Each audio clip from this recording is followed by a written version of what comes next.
Good morning. Tragedy in Texas. Overnight, the death toll climbing even higher in the nation's worst school shooting in a decade.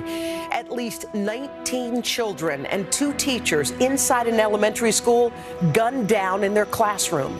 Complete disregard for human life. Just an evil person started shooting. An anguished and angry President Biden addressing the nation. Why? Why are we willing to live with this carnage?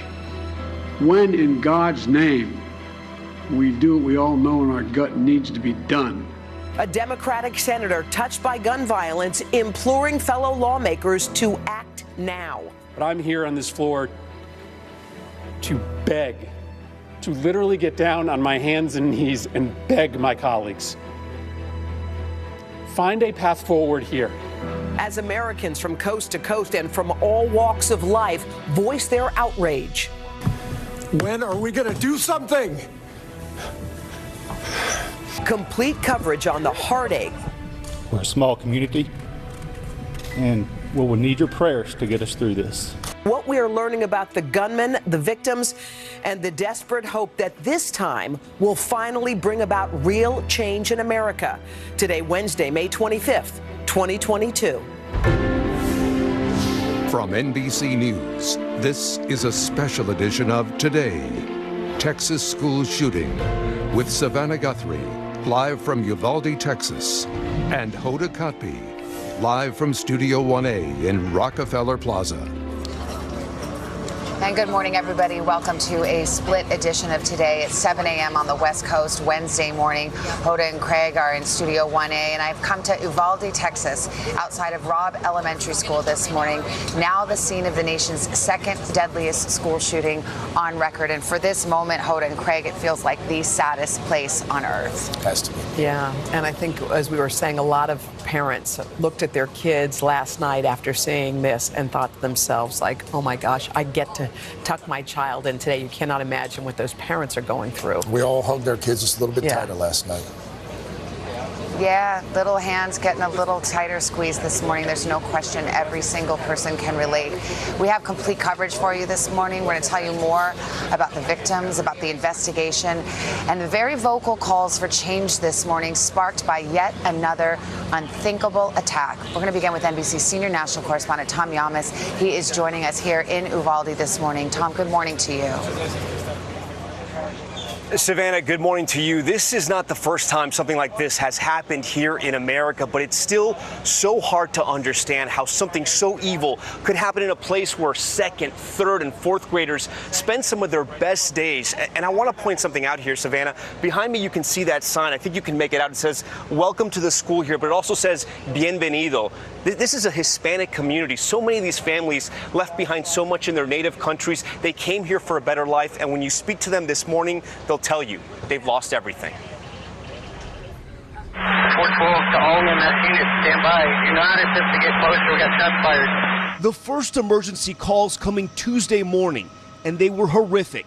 An active shooter at Robb Elementary School in Uvalde, Texas, just west of San Antonio. The gunman made entry into the school, and complete disregard for human life. Just an evil person started shooting kids, anybody that was in his way, teachers. Had no regard for human life. Authorities say 21 people killed, including 19 young students, little boys and girls, along with 2 of their teachers. More than a dozen others transported to nearby hospitals. Police say the gunman, 18-year-old Salvador Ramos, unleashed his attack wearing some type of tactical vest and carrying a long gun. The first responding officers, including Border Patrol agents, were unable to stop him. Officials say they put themselves between the kids and the shooter to draw his fire away from them. 2 of the officers struck and injured by the gunman's bullets. When SWAT teams arrived at the school, a second firefight ensued. The suspect ultimately killed. At this point, the investigation is leading to tell us that the suspect did act alone during this heinous crime. Authorities say shortly before the attack, Ramos shot his grandmother at her home. She's now in critical condition. He then traveled to Robb Elementary, wrecking his truck in a nearby ditch. Minutes later, authorities say Ramos entered the school, unleashing his rampage on helpless victims.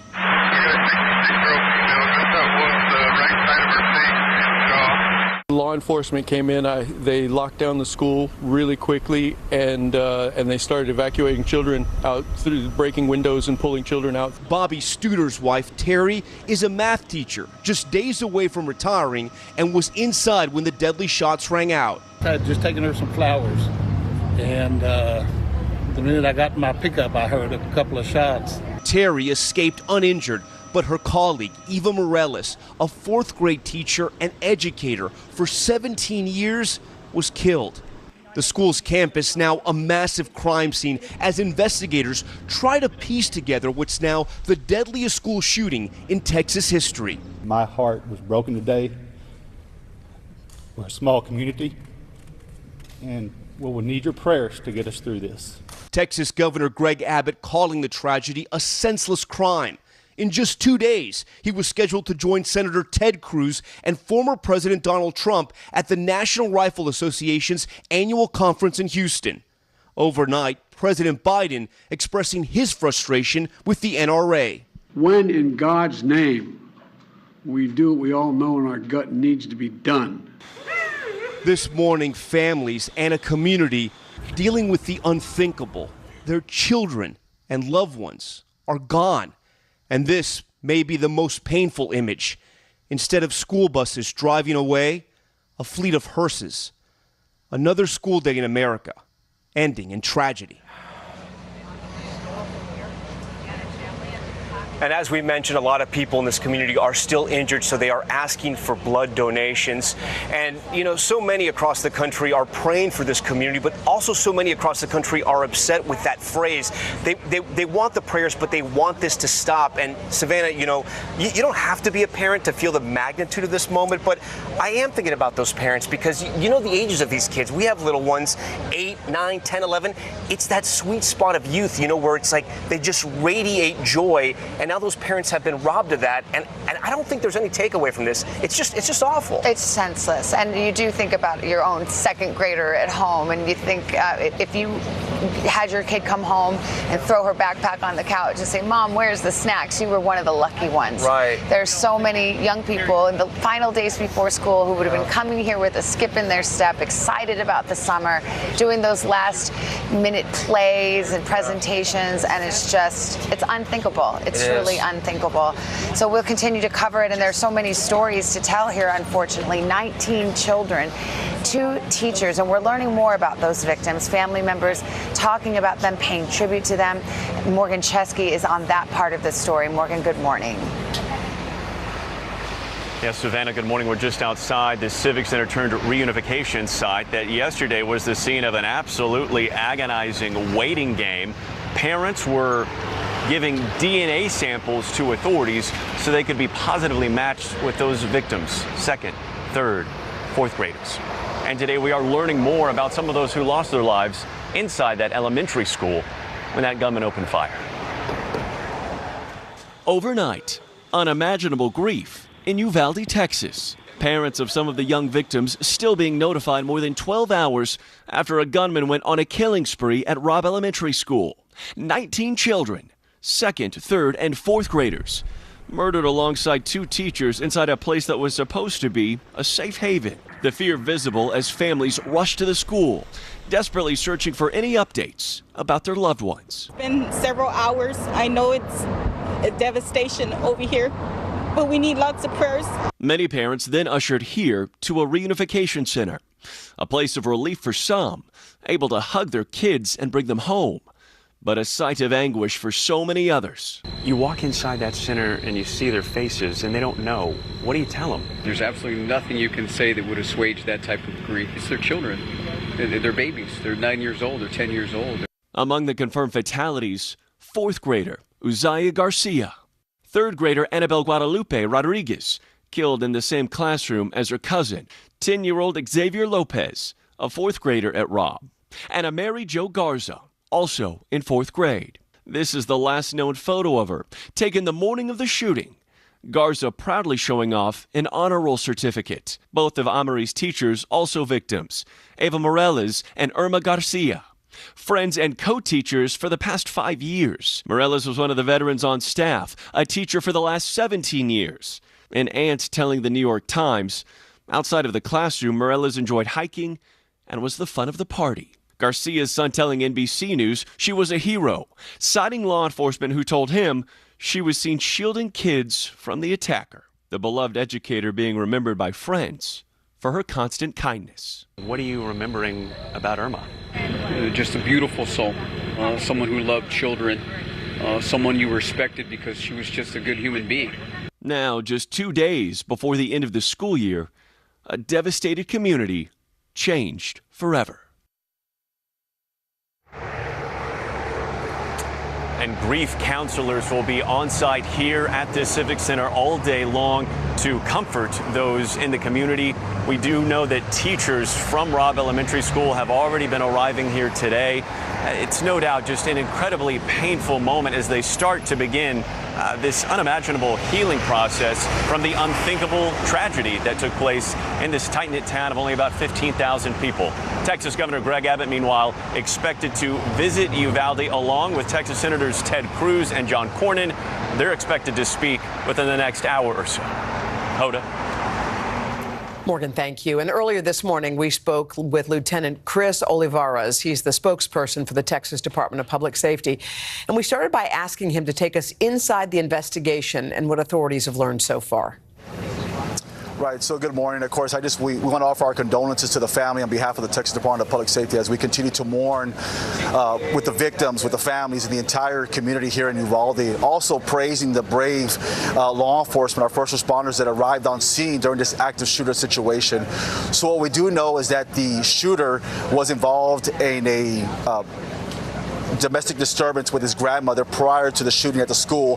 He did shoot his grandmother at that point. He then fled in a vehicle and was in close proximity near the school where we got calls. Local law enforcement at the Uvalde Police Department received a call of a crashed vehicle and a individual armed with a weapon making his way into the school. At that point, we had local law enforcement, school officers, as well as state troopers who were first on scene and were able to hear the actual gunshots inside the classroom. They tried to make entry into the building. They were met with gunfire by the suspect, by the shooter. Some of those officers were shot. So at that point, they began breaking windows around the school, trying to evacuate children, teachers, anybody they could, trying to get them out of that building, out of that school. What we do know at that point, the shooter was able to make entry into a classroom, barricaded himself inside that classroom, and again, just began shooting numerous children and teachers that were in that classroom, having no regard for human life. Just a complete evil person by not having any regard for children. Anyone that's inside that classroom just began shooting anyone that was in his way. At that point, we had a tactical law enforcement team arrive made up of multiple federal officers, local officers, as well as state troopers that were able to make forcible entry into that classroom. They were met with gunfire as well, but they were able to shoot and kill that suspect. And right now, at this point, we have 19 children that are deceased and 2 teachers as well. Lieutenant, he barricaded himself in that room with those students and those teachers. He had a weapon. He was armed, and I guess he would have been able to reload. What sort of a weapon was he using to be able to kill that many people in a short period of time?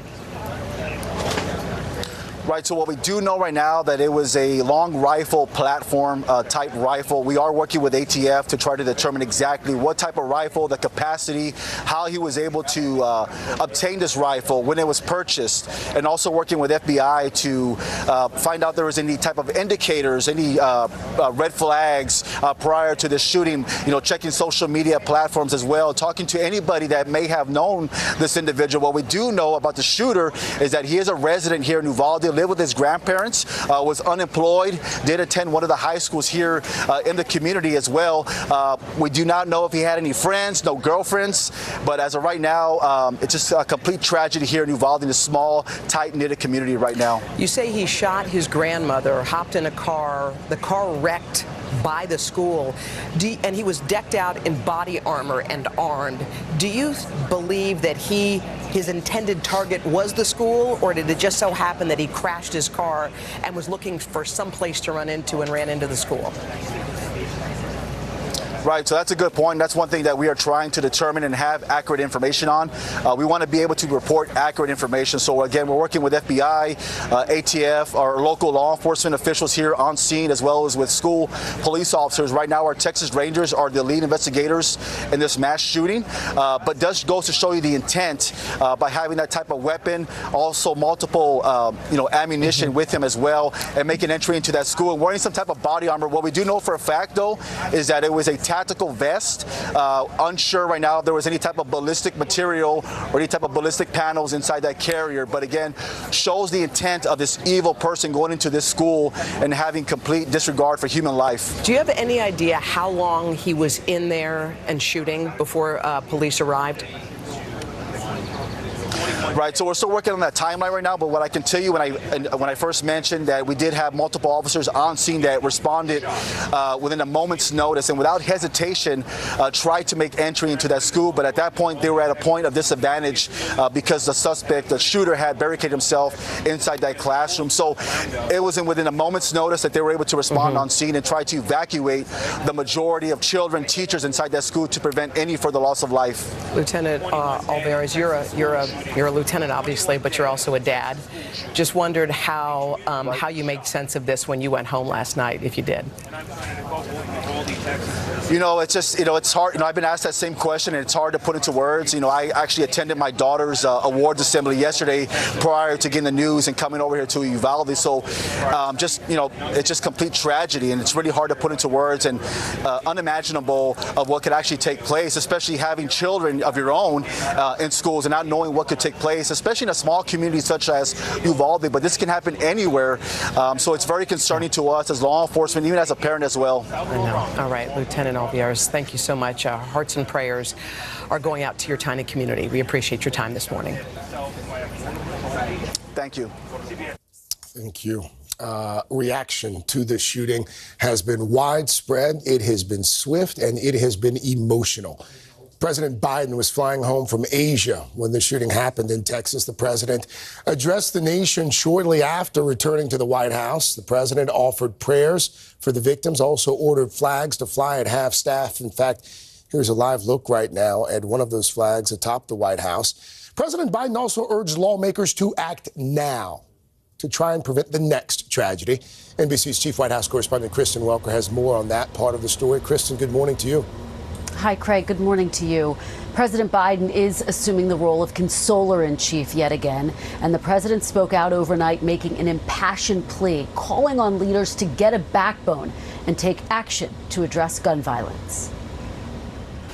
With emotion on his face, I'd hoped when I became president I would not have to do this again.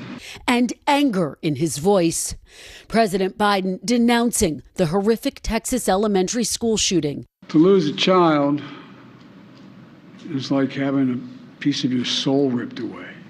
Urging Americans to channel their grief into demanding change. It's time to turn this pain into action.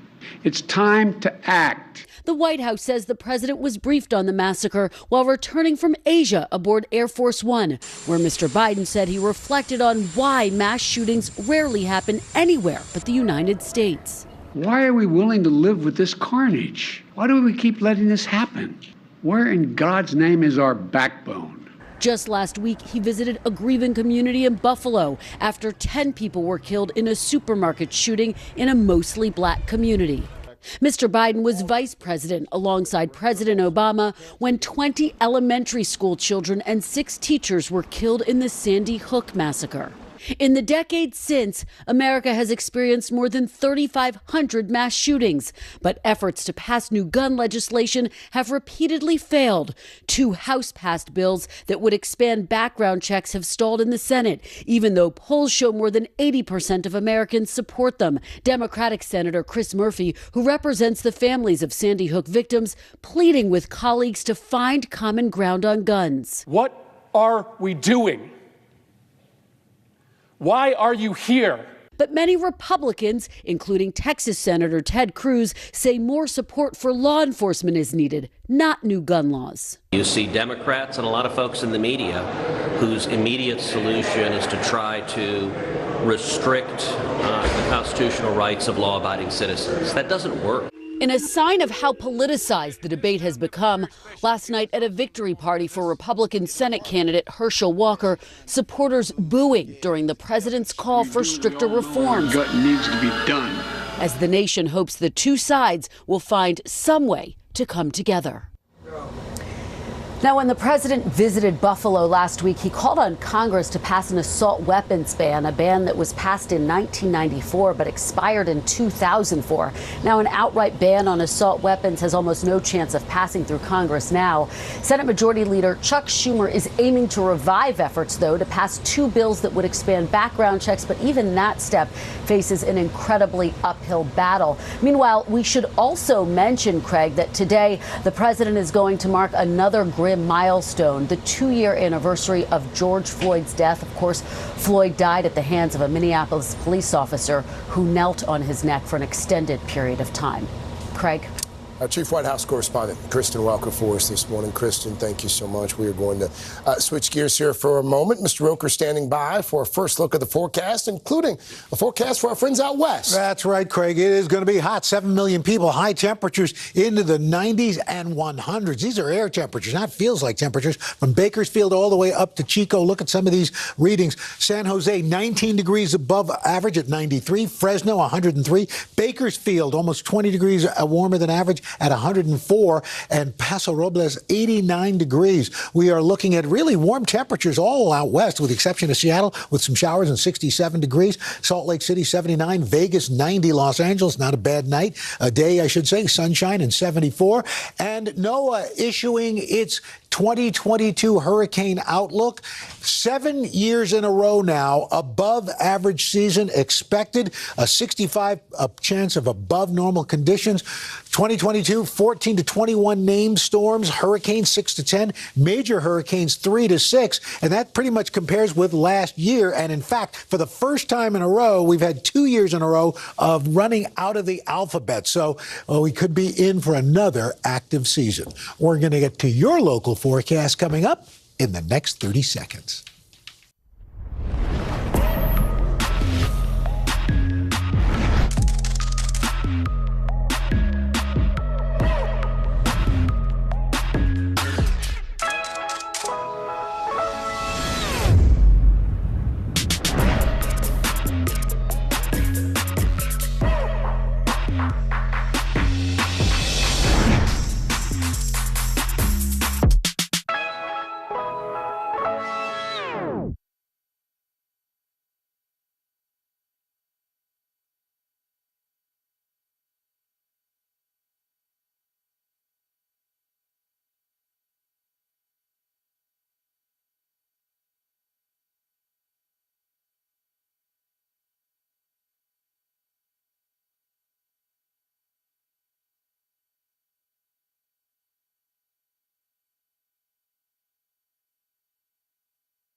And that's your latest weather, guys. All right, Al, thank you. Coming up, we're going to go back to Savannah Live in Uvalde with the growing tributes to the victims, including what we are learning about one of the hero teachers. She gave her life because she was protecting her students. Her cousin will join us for a live interview. Also have a major issue on the minds of many parents and school officials this morning. What can be done? What more can we do to improve safety measures and protect children in classrooms all across the country? We're going to take a closer look at that part of the story as well. But first, this is Today on NBC.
Still ahead, we're honoring the U.S. military with Jenna aboard the USS Baton after your local news.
We're back at 7:30. It's a Wednesday morning, May the 25th, 2022, a day that finds the nation once again mourning after a mass shooting. This time, it's at an elementary school in Uvalde, Texas, and overnight, Savannah made her way there. Hi, Savannah. Hi, good morning again.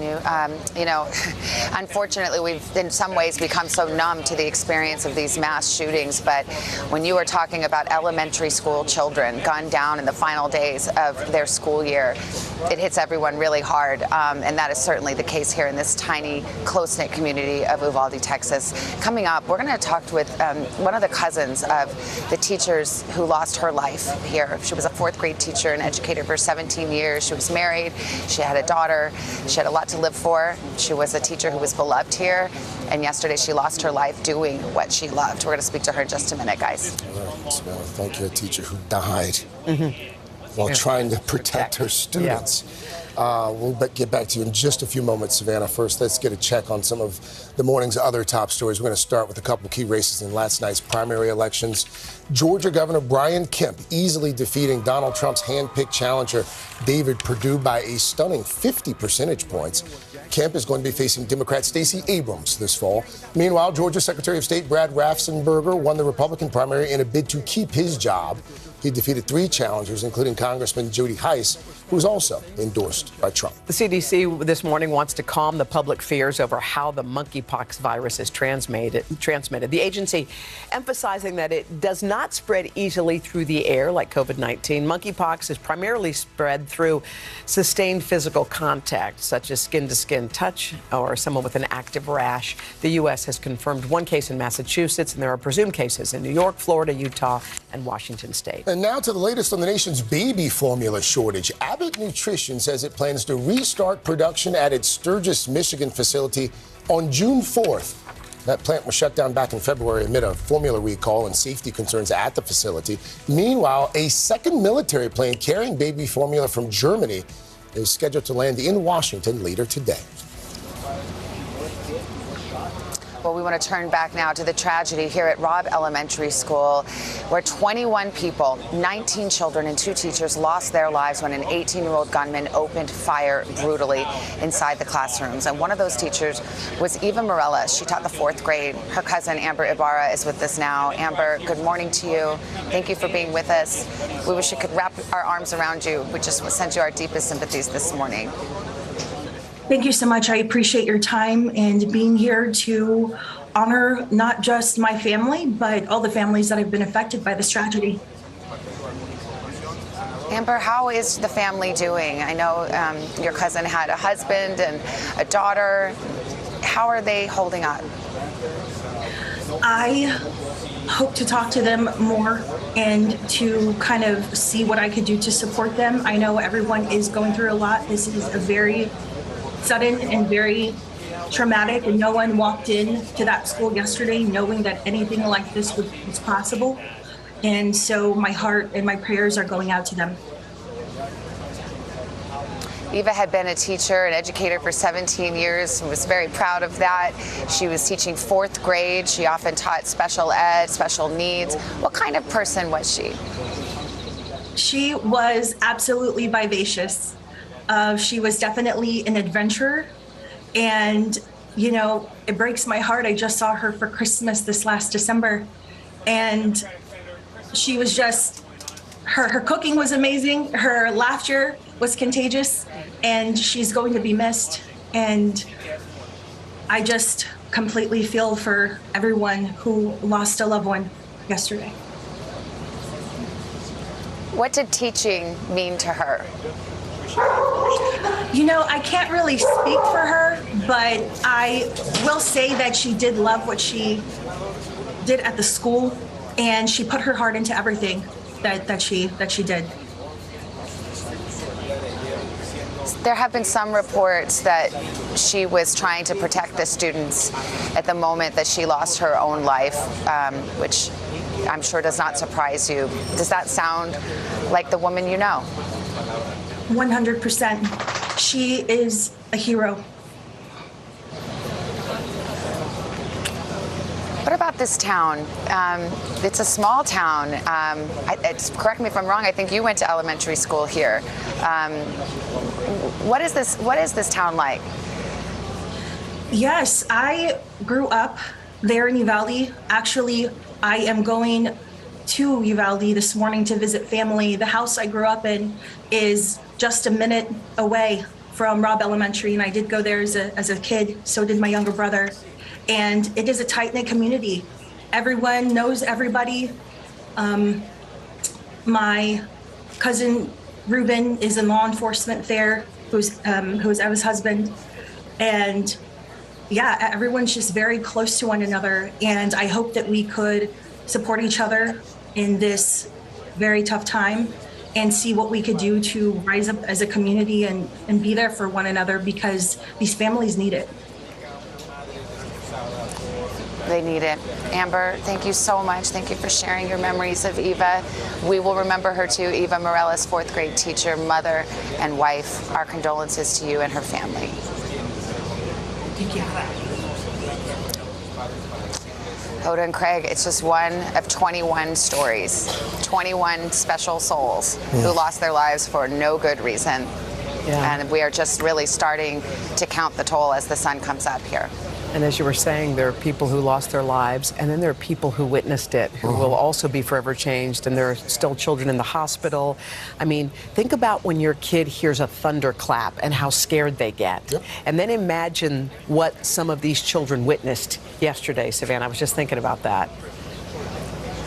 It's unspeakable. And in fact, you know, I was listening to an interview with the survivor of the Marjorie Stoneman Douglas shooting, and he said, at least we were in high school. We could put words to it. We had the vocabulary to express what we had been through. These are little kids. They have no context for this. They have no way to process this. And it's just, I think that's why this has just shaken so many people, certainly in this community, and everyone who hears about it. Because it doesn't take much to just imagine your little one, the little hand you hold on to so tightly, what it would mean to you. And I think that's why I hope that this really sticks with people and they start considering what this means. Yep. Thank you, Esther. Thank you so much. But you make a good point. Yeah. Even those who were lucky enough to survive, they'll never be the same. Yeah. Never be the same. Never. All right, guys, coming up next, the outpouring of support now being offered to that community in Texas from families of survivors of other school shootings in America. But first, these messages. Hey, Terry. Hey. Oh, I didn't know you fed Bubbles cat chow. Yeah, you give Molly Blue Buffalo, huh? Molly devours it, and I love the ingredients. Oh, like what? Deboned chicken, chicken meal, Menhaden fish meal, brown rice, and barley. Cat chow's pretty similar, I think. Chicken byproduct meal, whole grain corn, soy flour, whole grain wheat, and corn gluten meal. Okay, but Blue's more expensive. I did the math. Blue's less than 20 cents more a day. We're switching to Blue, Bubbles! My auntie called me. She said, Uncle's had a heart attack. I needed him to be here. Your heart isn't just yours. Protect it with Bayer Aspirin. Be sure to talk to your doctor before you begin an aspirin regimen. Google Pixel 6. What if your phone didn't just take epic photos? What if it fixed them too? The amazing Magic Eraser on Google Pixel 6. Hey, it's me, your skin. Some cleansers get us clean, but take my moisture. CeraVe cleansers help me maintain my moisture balance with hyaluronic acid plus 3 essential ceramides to help restore my natural barrier. So we're CeraVe clean. CeraVe Hydrating Cleanser. What could one strand of mRNA do? It could change the future of medicine. It could change the lives of millions. See what mRNA could do. Moderna, this changes everything. What if positive change was only one design away? Some say design is beyond most people's reach. We say it's already in your hands. So, what will you design today? You never know where adventure awaits. Like inside of every Kinder Joy. A yummy treat and dinosaur toy. From Jurassic World to Minion in theaters June 10th, rated PG-13. Kinder Joy. Oh, you're doing it wrong, man. What's wrong with action figures? Nothing. Capital One Shopping instantly searches for available coupon codes and automatically applies. Whoa. I look good in miniature. Capital One Shopping. What's in your wallet? Catcher's gear still missing? I checked lost and found, but only found Jared. So how we gonna fix this? Oh, man, you gotta go where they get sports. Charles Barkley. Dix.com. Dix.com, but we need it today. Oh, they got curbside pickup. Be ready in under an hour. Hey, I got it right here. Oh, that's perfect. Thank you. That's not it. That's my glam bag for the moneymaker. I bedazzle that myself. Every search starts at Dix. I have moderate to severe plaque psoriasis. Now there's Skyrizi. Things are getting clearer, yeah, I feel free to bare my skin, yeah, that's on me. Nothing and me go hand in hand. Nothing on my skin, that's my new plan. Keep your skin clearer with Skyrizi. Most who achieved 90% clearer skin at 4 months had lasting clearance through 1 year. In another study, most people had 90% clearer skin at 3 years. And Skyrizi is 4 doses a year after 2 starter doses. It's my moment, so I just gotta say, nothing is everything. Skyrizi may increase your risk of infections and lower your ability to fight them. Before treatment, your doctor should check you for infections and tuberculosis. Tell your doctor if you have an infection or symptoms, such as fevers, sweats, chills, muscle aches, or coughs, or if you plan to or recently received a vaccine. Talk to your dermatologist about Skyrizi. Learn how AbbVie could help you save. Do you struggle with occasional nerve aches in your hands or feet? Try Nervive Nerve Relief from the world's #1 selling nerve care company. Nervive contains alpha-lipoic acid to relieve occasional nerve aches, weakness, and discomfort. Try Nervive Nerve Relief. We are back this morning with more of our ongoing coverage of the tragic shooting here at Robb Elementary School in Uvalde, Texas, and tributes to the victims are growing this morning. That shooting is also renewing some important discussions about school security all across this country. NBC Stephanie Goss joins us with more on that part of the story. Steph, good morning to you. Good morning, Craig. After every school shooting, parents and school officials nationwide grapple with how to improve security and keep our kids safe. Many districts have beefed up security, added new technology, and run countless drills with kids, teachers, and police, all in an effort to prevent yet another tragedy like the one in Texas. This morning, the question on top of many parents' minds: are my children safe at school? There have been 27 school shootings this year alone, according to Education Week. The disturbing rise in violence leading a growing number of schools to incorporate extensive safety measures, all in an effort to avoid being the site of the next school shooting. Those measures include modern high-tech security systems, ranging from facial recognition to gun detection software. We really have to make every attempt to stay on the most cutting edge, if you will, of that technology. Back in 2019, we profiled a school in upstate New York employing this first-of-its-kind system. The technology immediately recognizes a gun pulled from its holster. If Officer Stover were a school shooter, this new high-tech security system would immediately call the police and then track his every movement by scanning both his face and the gun. Many school districts are also pursuing simpler solutions as well, from increasing armed guards to adding more metal detectors, and in some cases, even allowing teachers to carry guns. No particular place, especially schools, are 100% foolproof. We have to have people who are observing, paying attention, people who ask questions, people who intervene, and people who notify the authorities if they think that something is not right.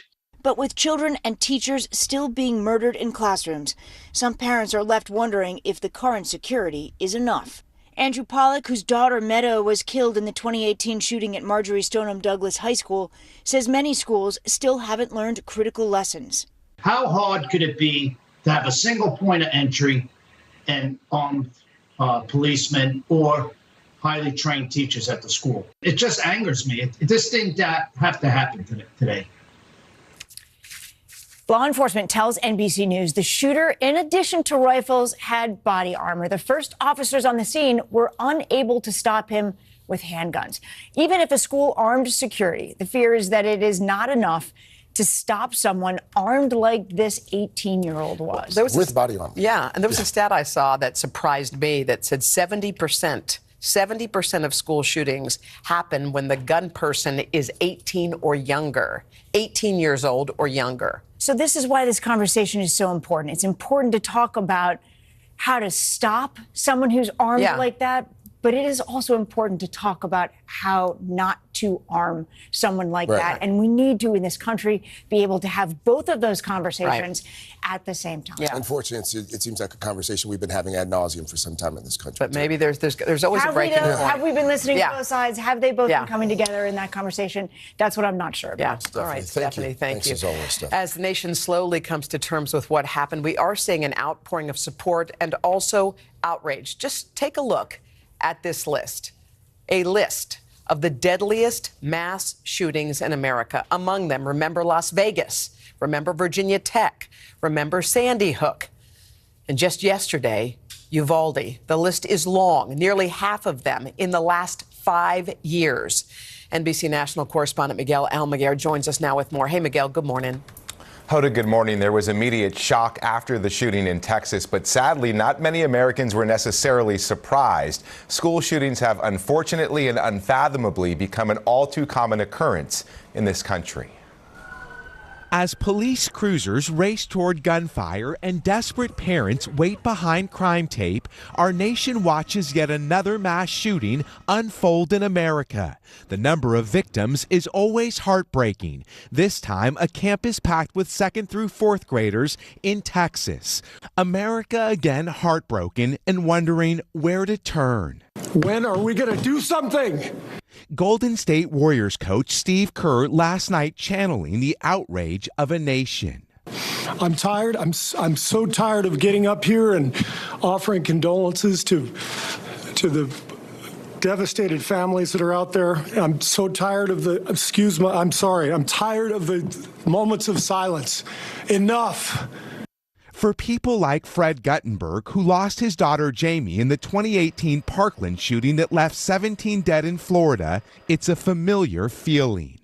Are we going to watch more kids die, or are we going to do something? By one count, the U.S. has topped 300 school shootings since 2009, 57 times as many as all of the other major industrialized nations combined.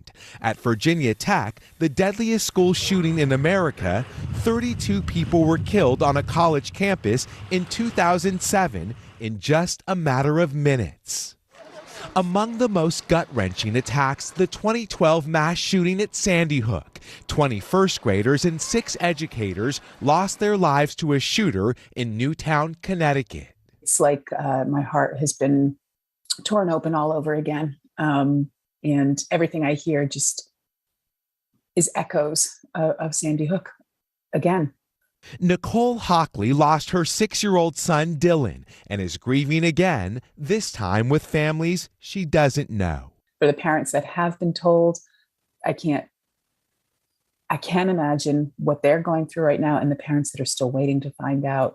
I mean, that is just an enduring agony. This morning, there will be another call for thoughts and prayers, and there will also likely soon be another preventable shooting.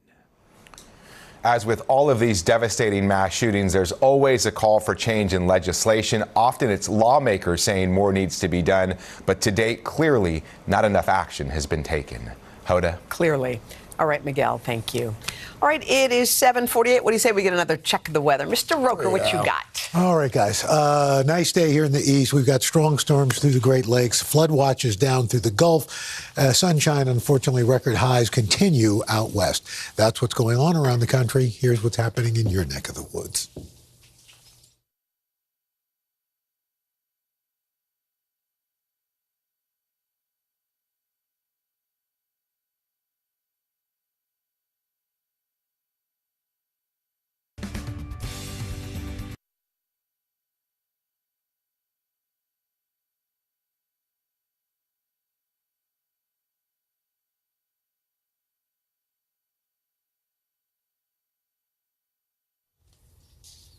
And that's your latest weather, guys. All right, Al, thank you. Coming up next, a Today exclusive. We are very proud to share Jenna coming to us live from one of the Navy's most historic ships as we mark the return of New York's Fleet Week, and we honor U.S. service members ahead of Memorial Day. But first, these messages. With her City Custom Cash Card, Rashida earns cash back that automatically adjusts to where her spending is trending. Just ask overly confident DIY Rashida. Wait, was this the right wall?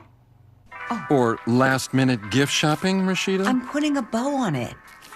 Wow. Even sneaking away for a vacay, Rashida? I've earned this, okay?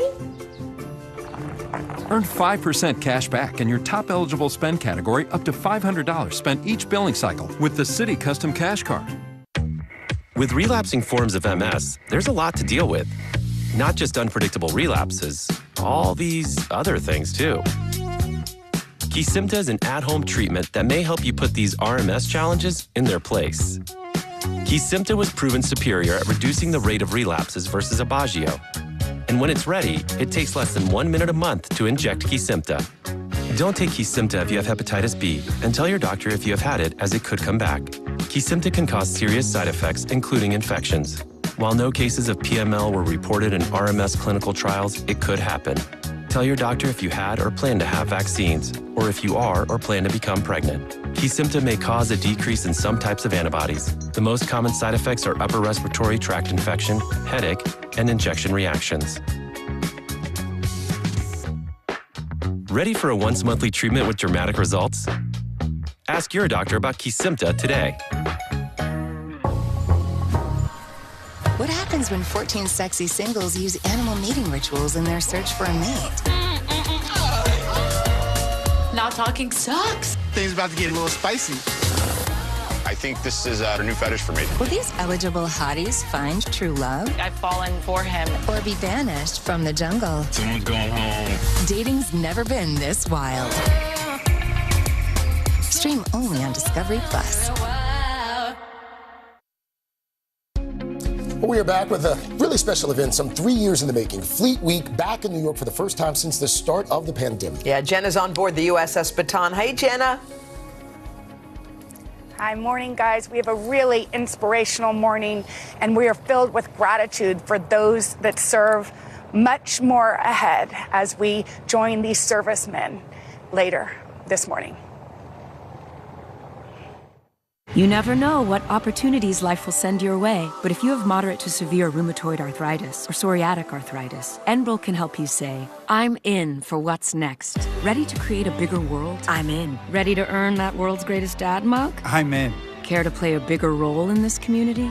I'm in. Enbrel helps relieve joint pain, helps stop permanent joint damage, and helps skin get clearer in psoriatic arthritis. And with less pain, you're free to join in. Enbrel may lower your ability to fight infections, serious, sometimes fatal events including infections, tuberculosis, lymphoma, other cancers, nervous system and blood disorders, and allergic reactions have occurred. Tell your doctor if you've been someplace where fungal infections are common, or if you're prone to infections, have cuts or sores, have hepatitis B, have been treated for heart failure, or if you have persistent fever, bruising, bleeding, or paleness. Don't start Enbrel if you have an infection like the flu. When opportunities come your way, be ready to say, I'm in for what's next. Ask your doctor about Enbrel. I'll see you later, all right?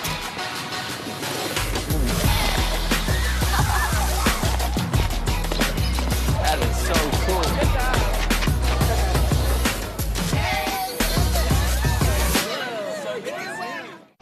Miss Allen over there isn't checking lesson plans. She's getting graded on her green investments with Merrill. A+.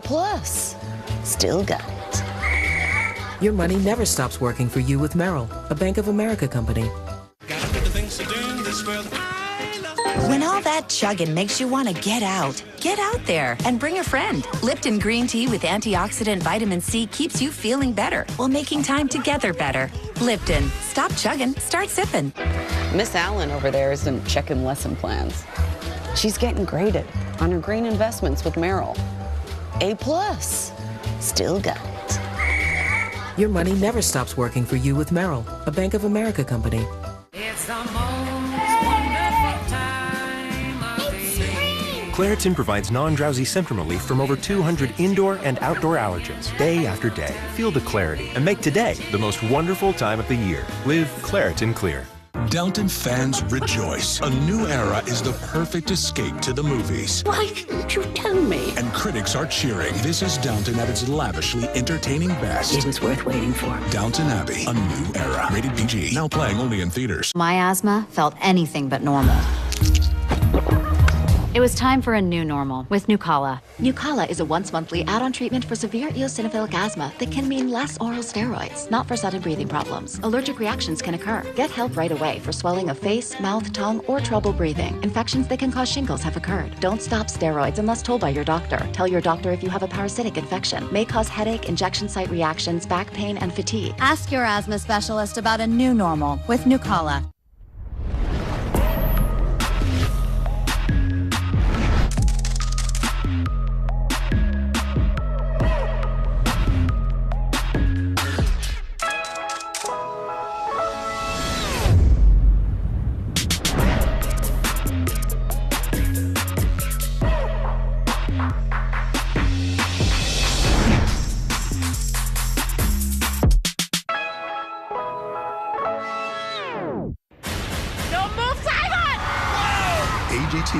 Tuesday.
It's 8 o'clock on Today. Coming up, tragedy in Texas. At least 19 children and 2 teachers killed inside their elementary school classroom. President Biden calling for a solution to the violence. Why? Why are we willing to live with this carnage? As reaction pours in from coast to coast, we are live on the scene with a community in mourning. Plus, coping with tragedy, Jay Shetty joins us with advice to help stay calm and manage anxiety. What you need to know to improve your mental health in the wake of such a devastating situation. And honoring our military, we are aboard the USS Baton as it prepares to dock for Fleet Week. We'll tell you all about Jenna's journey as she shows us what life aboard that ship is like. Today, Wednesday, May 25th, 2022. And welcome back to a split edition of Today. It's a Wednesday morning from here in New York and in Uvalde, Texas, where Savannah is. Hey, Savannah. Good morning, Hoda and Craig. We're here in just a part of the world that is really feeling a deep, deep wound and deep sadness. We start with the deadliest school shooting in Texas history, and the deadliest one since the Sandy Hook massacre almost 10 years ago. 19 students were killed in this building behind me, 2 teachers. It's an elementary school, 2nd, 3rd, and 4th graders who were in the final days before summer vacation. NBC senior national correspondent Tom Yamas joins us now with the very latest on what we've been learning overnight. Hey, Savannah, good morning to you. We are learning new details about what happened inside of that school, and we have some new reporting about the moment the shooter entered the school and faced off with law enforcement. Police were eventually able to kill him, and we're also learning about the educators, the teachers who died inside. We're being told by their loved ones that they were devoted educators who did everything for their students, including trying to save their lives when that shooting started. It's likely the saddest place in America, just miles from the school shooting, the place where families learned their children wouldn't be coming home. Investigators say the mass killing began Tuesday morning.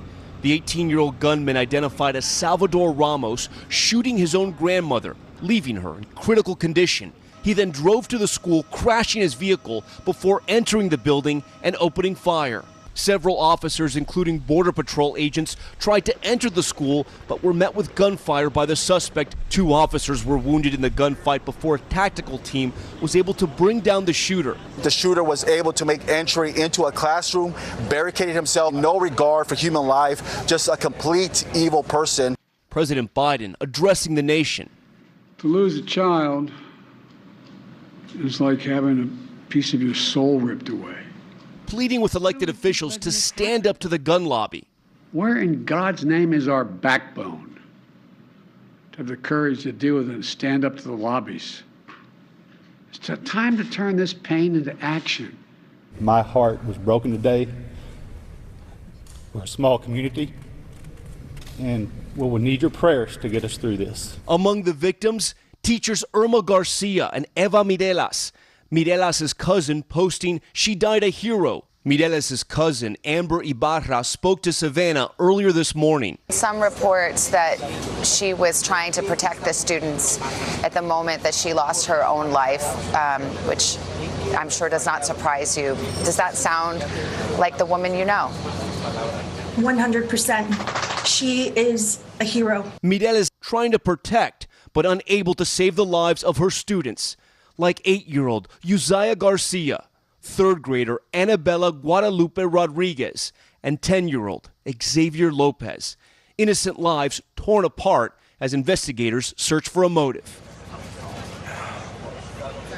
And in another sign that this community is coming together, 2 of the funeral homes in this area have announced that they're going to donate all the services to the families affected. And Savannah, as you know, this is mostly a working class neighborhood. There are a lot of Hispanic families here, and so that's going to go a long way because right now they are absolutely devastated. Yeah, and it's such a tight-knit community. It's so small. People say it's the kind of place where you knew everybody. People know this shooter. They certainly know the kids and the families who were just trying to enjoy the final days of school here. It may be one of the toughest parts of this story and what's happened here, that it's a member of the community, a young Hispanic male who came here and unleashed all this carnage. And I'm sure all the families, all the law enforcement, the entire country is going to ask the question like we ask at all these school shootings: why? Why? And, you know, reportedly he worked at the Wendy's. I passed it on the way in. You know, why one of their own, and why target little kids? It's unthinkable. It's unspeakable. And yet it's happened again. Yeah. Tom, thank you for being here with me. Hoda and Craig, we'll send it back to you for the moment. Of course, we're going to have continuing coverage right here on the Today Show. Lester will be here later live tonight for NBC Nightly News. I'll send it back to you for now, though. All right. Thank you, Savannah. We turn now to the war in Ukraine. That war has now entered its 4th month, with the Russian artillery pounding eastern Ukraine, where its efforts are now focused. At least 2 cities and a railway station were targeted overnight. Meanwhile, Russia's naval blockade of Ukrainian ports has bottled up 20 million tons of grain destined for global markets. World leaders are now accusing Russia of using that grain as a weapon by threatening to worsen current food shortages. All right, we got the news covered. I think we could all use a little boost today, so I think I've got one for you. Guests and family members at a recent wedding had two reasons to get choked up. There was the ceremony itself, and then during a family photo when the bride's son asked his new stepdad to legally adopt him. Take a look. Go ahead, Brad.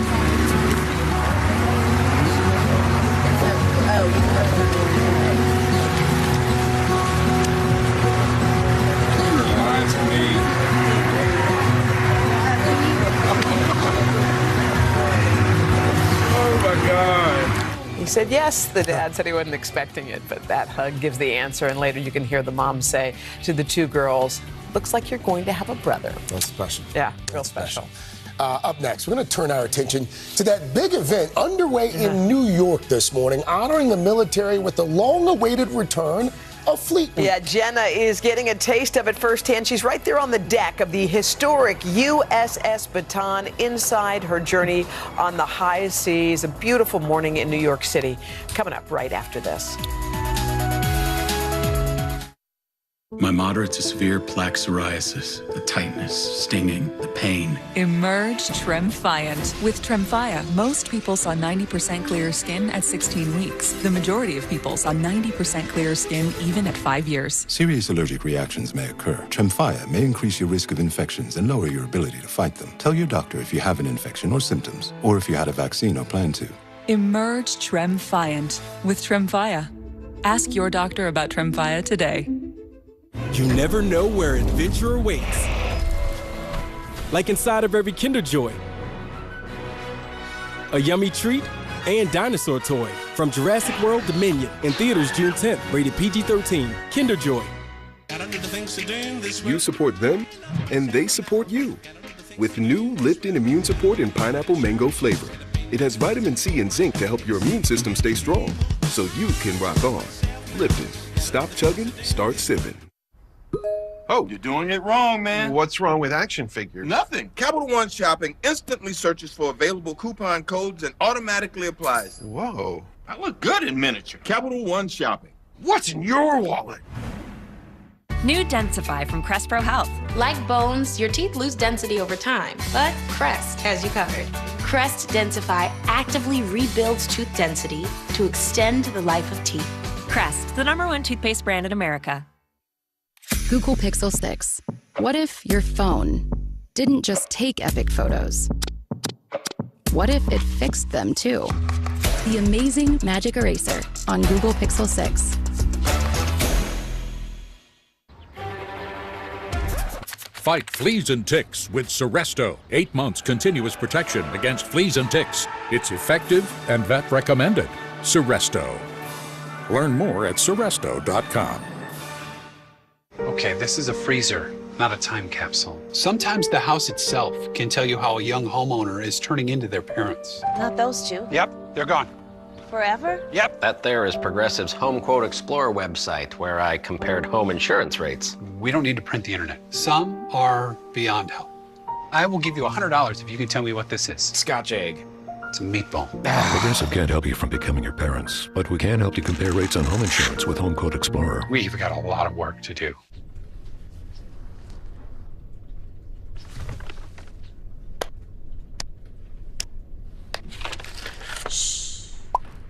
Get 2 favorites like 10-piece chicken McNuggets and a Big Mac for just $6 at McDonald's. Find it, try it, paint it, love it. Find it, try it, paint it, love it. Find it, try it, paint it, love it, love it, love it, love it. At Hampton by Hilton, hot breakfast means daddy-daughter time and waffles with extra chocolate sauce. And extra giggles. And extra napkins. Book our family of brands at Hilton.com. To new memories, Hilton. Downton Abbey, a new era has arrived. Well, I'll drink to that. Be swept away This is too extraordinary for any words. by the grandest motion picture event of the year. Welcome to modern times. Downton Abbey, a new era, rated PG, now playing only in theaters. If your moderate to severe Crohn's disease or ulcerative colitis symptoms are stopping you in your tracks, choose Stelara from the start and move toward relief after the first dose, with injections every 2 months. Stelara may increase your risk of infections, some serious, and cancer. Before treatment, get tested for TB. Tell your doctor if you've had an infection, flu-like symptoms, sores, new skin growths, have had cancer, or if you need a vaccine. PRES, a rare potentially fatal brain condition, may be possible. Some serious allergic reactions and lung inflammation can occur. Feel unstoppable. Ask your doctor how lasting remission can start with Stelara. Janssen can help you explore cost support options. For people who are a little intense about hydration, Neutrogena Hydro Boost.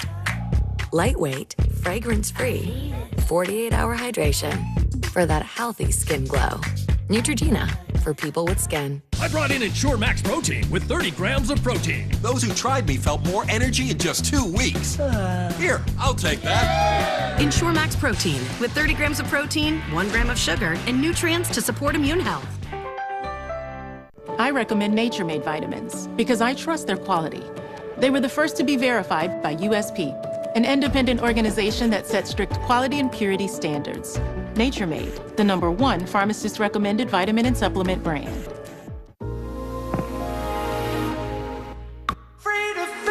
Experience the perfectly balanced, rich flavors of Lindt Excellence by the Lindt Master Chocolatier.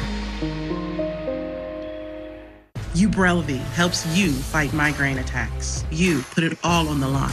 You do it all. So you bring Ubrelvy. It can quickly stop migraine in its tracks within 2 hours without worrying if it's too late or where you are. Unlike older medicines, Ubrelvy is a pill that directly blocks a protein believed to be a cause of migraine. Do not take with strong CYP3A4 inhibitors. Most common side effects were nausea and tiredness. Migraine pain relief starts with you. Learn how AbbVie can help you save. Ask about Ubrelvy, the anytime, anywhere migraine medicine. Fight fleas and ticks with Seresto. 8 months continuous protection against fleas and ticks. It's effective and vet recommended. Seresto. Learn more at Seresto.com. Before treating your chronic migraine, 15 or more headache days a month, each lasting 4 hours or more, you're not the only one with questions about Botox. Botox prevents headaches in adults with chronic migraine before they even start, with about 10 minutes of treatment once every 3 months. So ask your doctor if Botox is right for you, and if a sample is available. Effects of Botox may spread hours to weeks after injection, causing serious symptoms. Alert your doctor right away, as difficulty swallowing, speaking, breathing, eye problems, or muscle weakness can be signs of a life-threatening condition. Side effects may include allergic reactions, neck and injection site pain, fatigue, and headache. Don't receive Botox if there's a skin infection. Tell your doctor your medical history, muscle or nerve conditions, and medications, including botulinum toxins, as these may increase the risk of serious side effects. In a survey, 92% of current users said they wish they talked to their doctor and started Botox sooner. Plus, right now, you may pay $0 for Botox. Learn how AbbVie could help you save on Botox.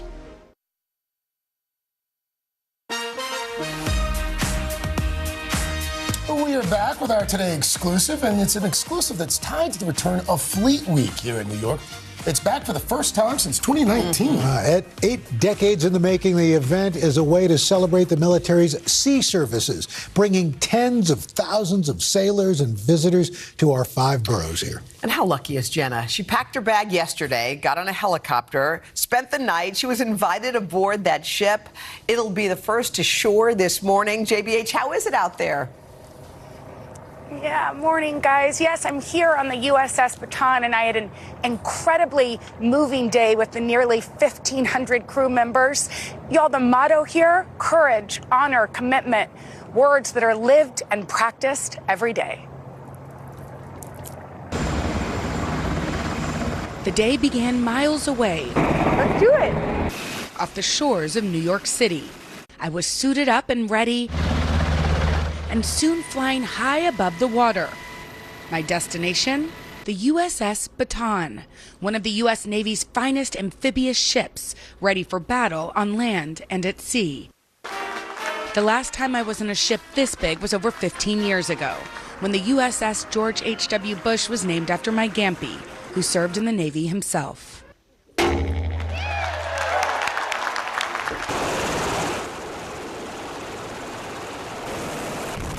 As we closed in on the Baton, we were greeted by the ship's commanding officer, Captain Joseph Murphy.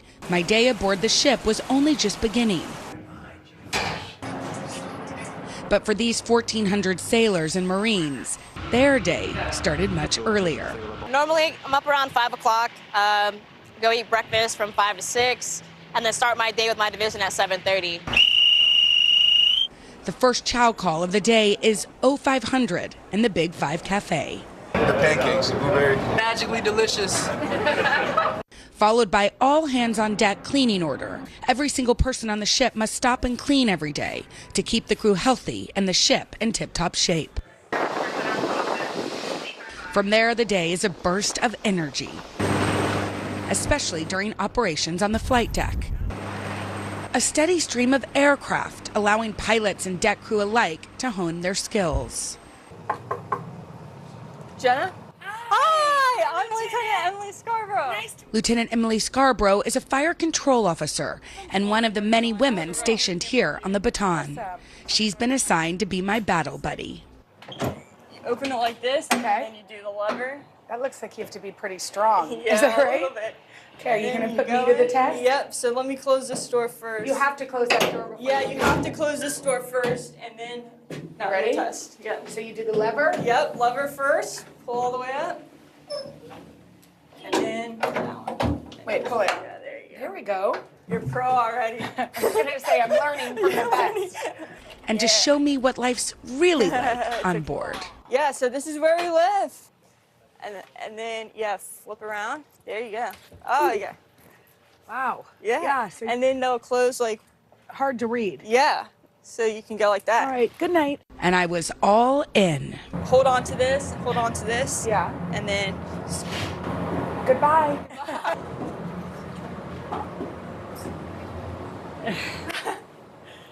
Pretty cool. Yeah. You just...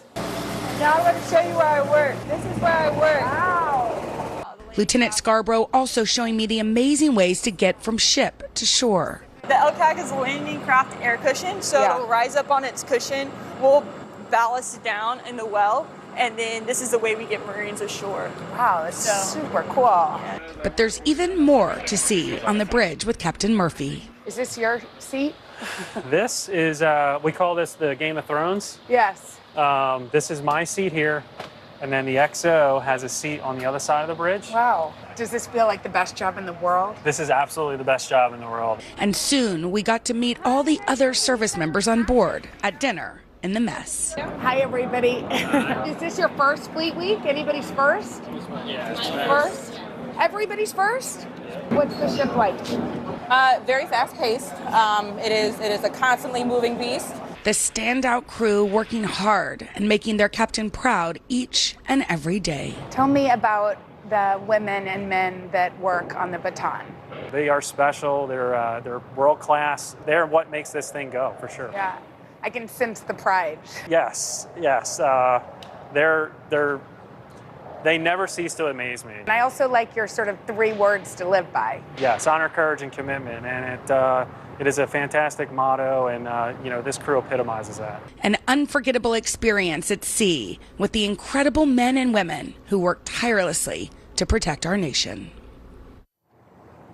Honor, courage, and commitment. That was, Jenna, that was amazing. But okay, we were seeing some of the shots of the USS Baton coming into New York from our perspective. But what was it like from yours to roll into the city? Y'all, it has been an inspiring morning. We watched America's finest dress in their formal uniforms. They manned the rails, which is what this is called. Many of them have never been to port. Many have never been to New York City. And we sailed under the Verrazano Bridge, past the Statue of Liberty, which of course is a symbol of freedom and hope. And also we had an incredibly moving moment where we passed the World Trade Center Memorial. And it was really beautiful because the Baton was actually the first ship here helping in the heels of 9/11. So there were some tears, some moving moments, and you all, as although we're here sailing on the Hudson, our hearts are in Texas, my home state. And in fact, the flag that flies over this beautiful boat, as soon as we pull into port, which we're doing right now, will be lowered to half-mast. Wow. JBH, of all those moving moments that you just mentioned there, was there a favorite? Was there a most special moment, if you will? Yeah, well, I mean, I think meeting all these crew members. I've loved getting to spend time with the captain and also with the incredible women who showed me around. Many of these men and women have never been to New York. They're thrilled to get here for Fleet Week, which is a storied tradition. When we just sailed in past the Intrepid, there were people clapping and honoring those that serve and protect us. And I just felt so honored to be here. Yeah. And I know we all did. I slept great on the ship, and I just am so thankful that they had us. It was a really, really moving morning. We should point out that Jenna went with a beautiful crew and a guy who works here, we call Photo Nate, who actually was in the Navy, and this was one of his most prideful moments to come on that ship with you, right, Jenna? Yeah, Photo Nate is right here. I'm looking at him right now, and it was great to have him. He actually, when we landed, come on, Photo Nate. So when we landed, here he is. Here's Photo Nate. And when we landed the helicopter, Photo Nate actually saw the members, the service members, doing the job that he did in the Navy, and I saw him sort of gasp because it brought him back. But that must have been so moving. Yeah, it was incredible to see them working. I could tell that they were trying to get it done right and get it done properly, and there was someone training and someone observing, and it was perfect. Did this bring you back? It took me right back. As soon as I smelled the jet fuel, getting on the helicopter, I knew. I could feel it. Yeah. Has this been your favorite assignment yet? It's wonderful. Show? It's wonderful. He brought his service shirt with him. Can't be topped is right. He did. Well, wow, Jenna, what a beautiful moment. Nate, we love you. I know you can't hear us, but we love you too. Jenna, we'll see you when you get back on shore. Thank you so much. Here's the thing, we don't want Nate getting any ideas, though. That's right. No, I don't think so. I think he's okay. And Jenna had perfect weather sailing into harbor. Yeah, how's it looking now? Looking pretty good. In fact, we're going to take a look, show you what we've got going on right now. Starting with today, we've got strong storms firing up down through the Gulf. And in fact, flood watch is in effect there. Some heavier showers and thunderstorms all the way up the Mississippi River Valley. So we're going to be watching that for today. We do have the risk of severe weather from Chicago down to Jackson, Birmingham, Nashville as well. Tomorrow, that moves to the east. We've got a slight risk of severe weather for much of eastern and southern Ohio. 7 million people at risk. Thankfully, tornado threat very low. And then Friday, along the eastern seaboard, 32 million people at risk. Again, a low tornado threat, but damaging winds, gusty conditions, and hail possible as that all pushes to the east. Look for the heaviest rain down to the south with some places along the Gulf Coast picking up to 5 inches of rain. That's what's going on around the country. Here's what's happening in your neck of the woods.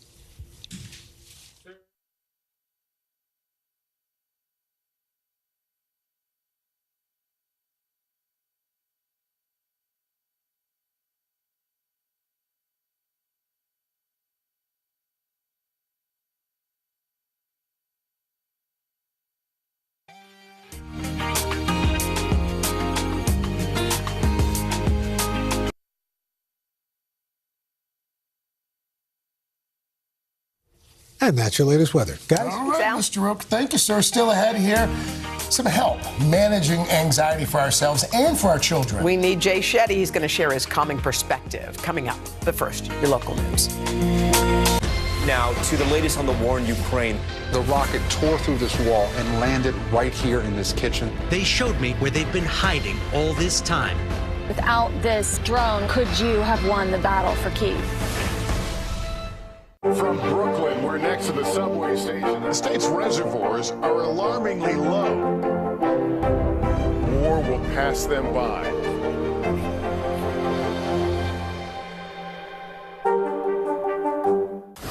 Blue, you had a baby. That's impossible. Ada's pretty special. We needed her to help us fix a terrible mistake. Is that a dinosaur on your shoulder? Yeah. Why? Rated PG-13. Tonight on Fallon, Jimmy welcomes John Hamm, Jen Psaki, and IndyCar driver Jimmy Johnson. All new Tonight Show starring Jimmy Fallon on NBC. Tonight, Seth welcomes Jennifer Connelly and SNL's Chloe Feynman. New Late Night.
We're back. It's 8:30. It's a Wednesday morning. It's the 25th day of May 2022. We got a lot to get to in this half hour, including a conversation I think a lot of us could use. We need a little advice, and I think the right man is in our studio with us, Jay Shetty. It's from managing stress to coping with anxiety. After everything that happened in Texas yesterday, people are wondering, what do I say to my kids? What do I say to myself? He'll share some practical tips that I think we all could use. The perfect guy for sure for that conversation. Looking forward to hearing from Jay. Also looking forward to hearing from Vicky Nguyen, because Vicky is going to have everything that we need to know. If you're hitting the road this holiday weekend, and a lot of us are, Gas prices at an all-time high. Mm-hmm. Yeah. Mr. Roker, a lot of people are wondering what's happening in the weather department. Are they? Yes, Oh, yeah. really? Just a few. Got a holiday weekend coming up. We do?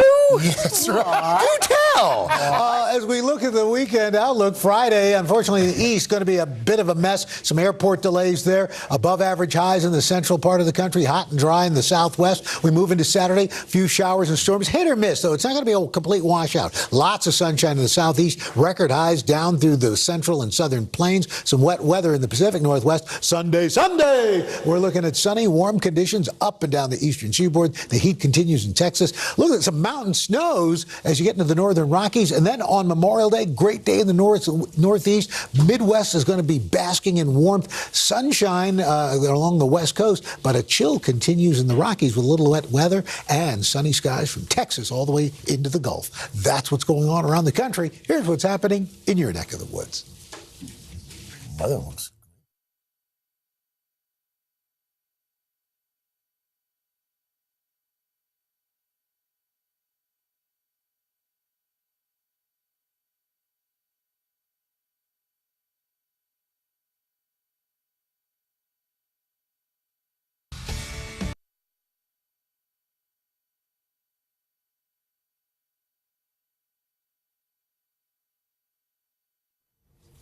And that's your latest weather. Hoda? All right, Al, thank you. Just ahead, we've got Jay Shetty. He's going to help us and help families process what happened yesterday, manage those anxious thoughts that a lot of people are experiencing right now. But first, this is Today on NBC.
We're back 8:34. We're taking a much-needed deep breath with former monk-turned-life coach Jay Shetty. On a morning like this, a lot of people have questions. They're feeling anxious, and we're glad, Jay, that you're here with us today. You know, I feel like, I don't know about everybody else, I woke up this morning, I was scribbling in my journal, and I just felt despair. Like, I wondered, like, when are things going to change? You feel helpless because you feel like you have no power for any action. What would be your advice to a lot of people waking up like that this morning? Yeah, and Hoda, I believe it's very natural at this time to feel that way. So if you're feeling heartbroken or you're feeling helpless, you need to stop judging yourself. You need to give yourself some space, some kindness.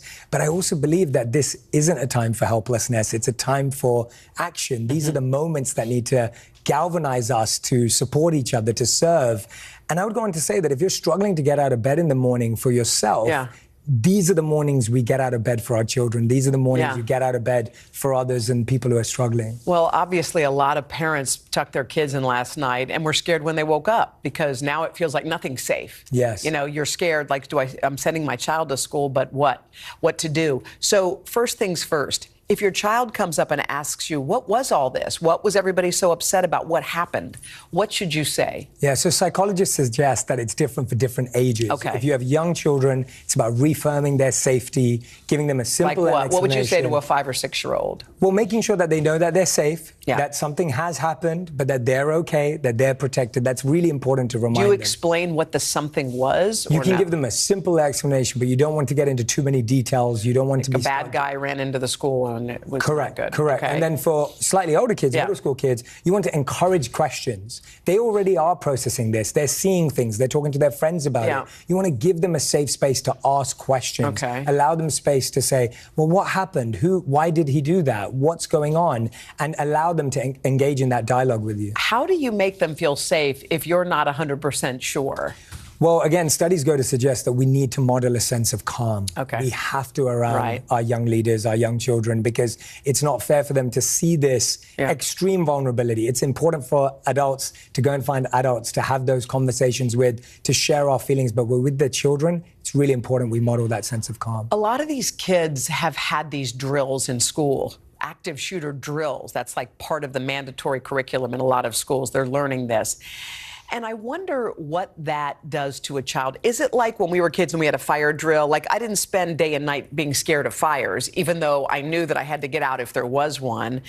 How is this affecting, like, kids' psyches? Well, I think the things that affect kids' psychology the most is the exposure, the overexposure to imagery. Okay. So I think we have to be mindful of their interaction with social media. Don't leave the TV on seeing and the all same that story stuff. again and again and again. And therefore giving them that space to be informed through their parents is healthier than them being informed by themselves. Right. So that they can have that conversation. Okay, but do you think that these drills are good for kids, that they learn? Do you think it is? Yeah, just tell me what your thoughts are in ultimately, this. I think drills have a really important place to play. When we get on a plane, we have a drill. When we were trained for fires, we had a drill. Drills are useful because it gives you a sense of control in a chaotic situation. It gives you a sense of, I know what to turn to. But ultimately, what I'm hearing, Hoda, and what I'm seeing is that we need to stop talking about our children as leaders, and we need to start treating them as future leaders. And this is a time where we don't need to just have hope. We need to have help, and we need helpers, and we need all of us to move into action. Action. Right I like the word action. That seems to be your theme today, action. Yes. Like they say on the plane, you put your mask on, and then you put it on your child. If you are feeling yourself, anxious, are there some practical tips we can take away? What can we do? Well, I think often we try as adults to close away from things. But now when you go to the workplace, this is what we'll be talking about. When you're watching the news, this is what we're talking about. It's important to engage in a conversation with someone where you can be vulnerable, where you can talk about that. Maybe with someone else who has a child that's a similar age. Have a conversation about how you're feeling right now. The other practical thing you can do is make sure that today you do take some time out for yourself, whether that's a walk by yourself, whether that's listening to something that brings you joy. You need to make that time to connect with yourself as well. Yeah, it's like where you focus your gaze really determines everything. It doesn't mean you should avoid the scary thing, but you should not spend 100% of your day looking at the thing that is the scariest thing on earth. I think the biggest thing people can do is that when you feel you're a part of the solution, the problem starts to feel more manageable. And when we avoid being a part of the solution, so we have to become active in our schools, in our communities, become active with other parents. If you feel you're active, you're going to feel so much more in control of an uncertain It's a good point. situation. If you're a helper as opposed to a bystander, you feel like you're doing something. Yes, now's not the time to be a bystander. All right, Jay. Good advice, Action. as always. Action, action, action. Thank you, Jay. All right, Craig, over to you. Yeah, Jay always makes us feel a little bit better. Thank you for that. When we come back, we're going to take a turn to Memorial Day weekend. It's the unofficial start of summer. It's also the unofficial start of the busy travel season with the price of gas on a lot of minds this morning. Vicky Wing is here because Vicky's got some ways to help us all save at the pump. But first, this is Today on NBC.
And welcome back. Memorial Day weekend getting underway on Friday. And when it comes to travel, AAA expects it to be the busiest holiday in 3 years. And if you're among the millions who are driving to your destination, well, it is flat out impossible to ignore those record gas prices. Here with everything we need to know and some ways to save, Vicki Nguyen, our senior consumer investigative correspondent. Always good to have your tips. Good to be with you this morning. So folks who are going to brave it and drive somewhere this weekend, gas prices are high.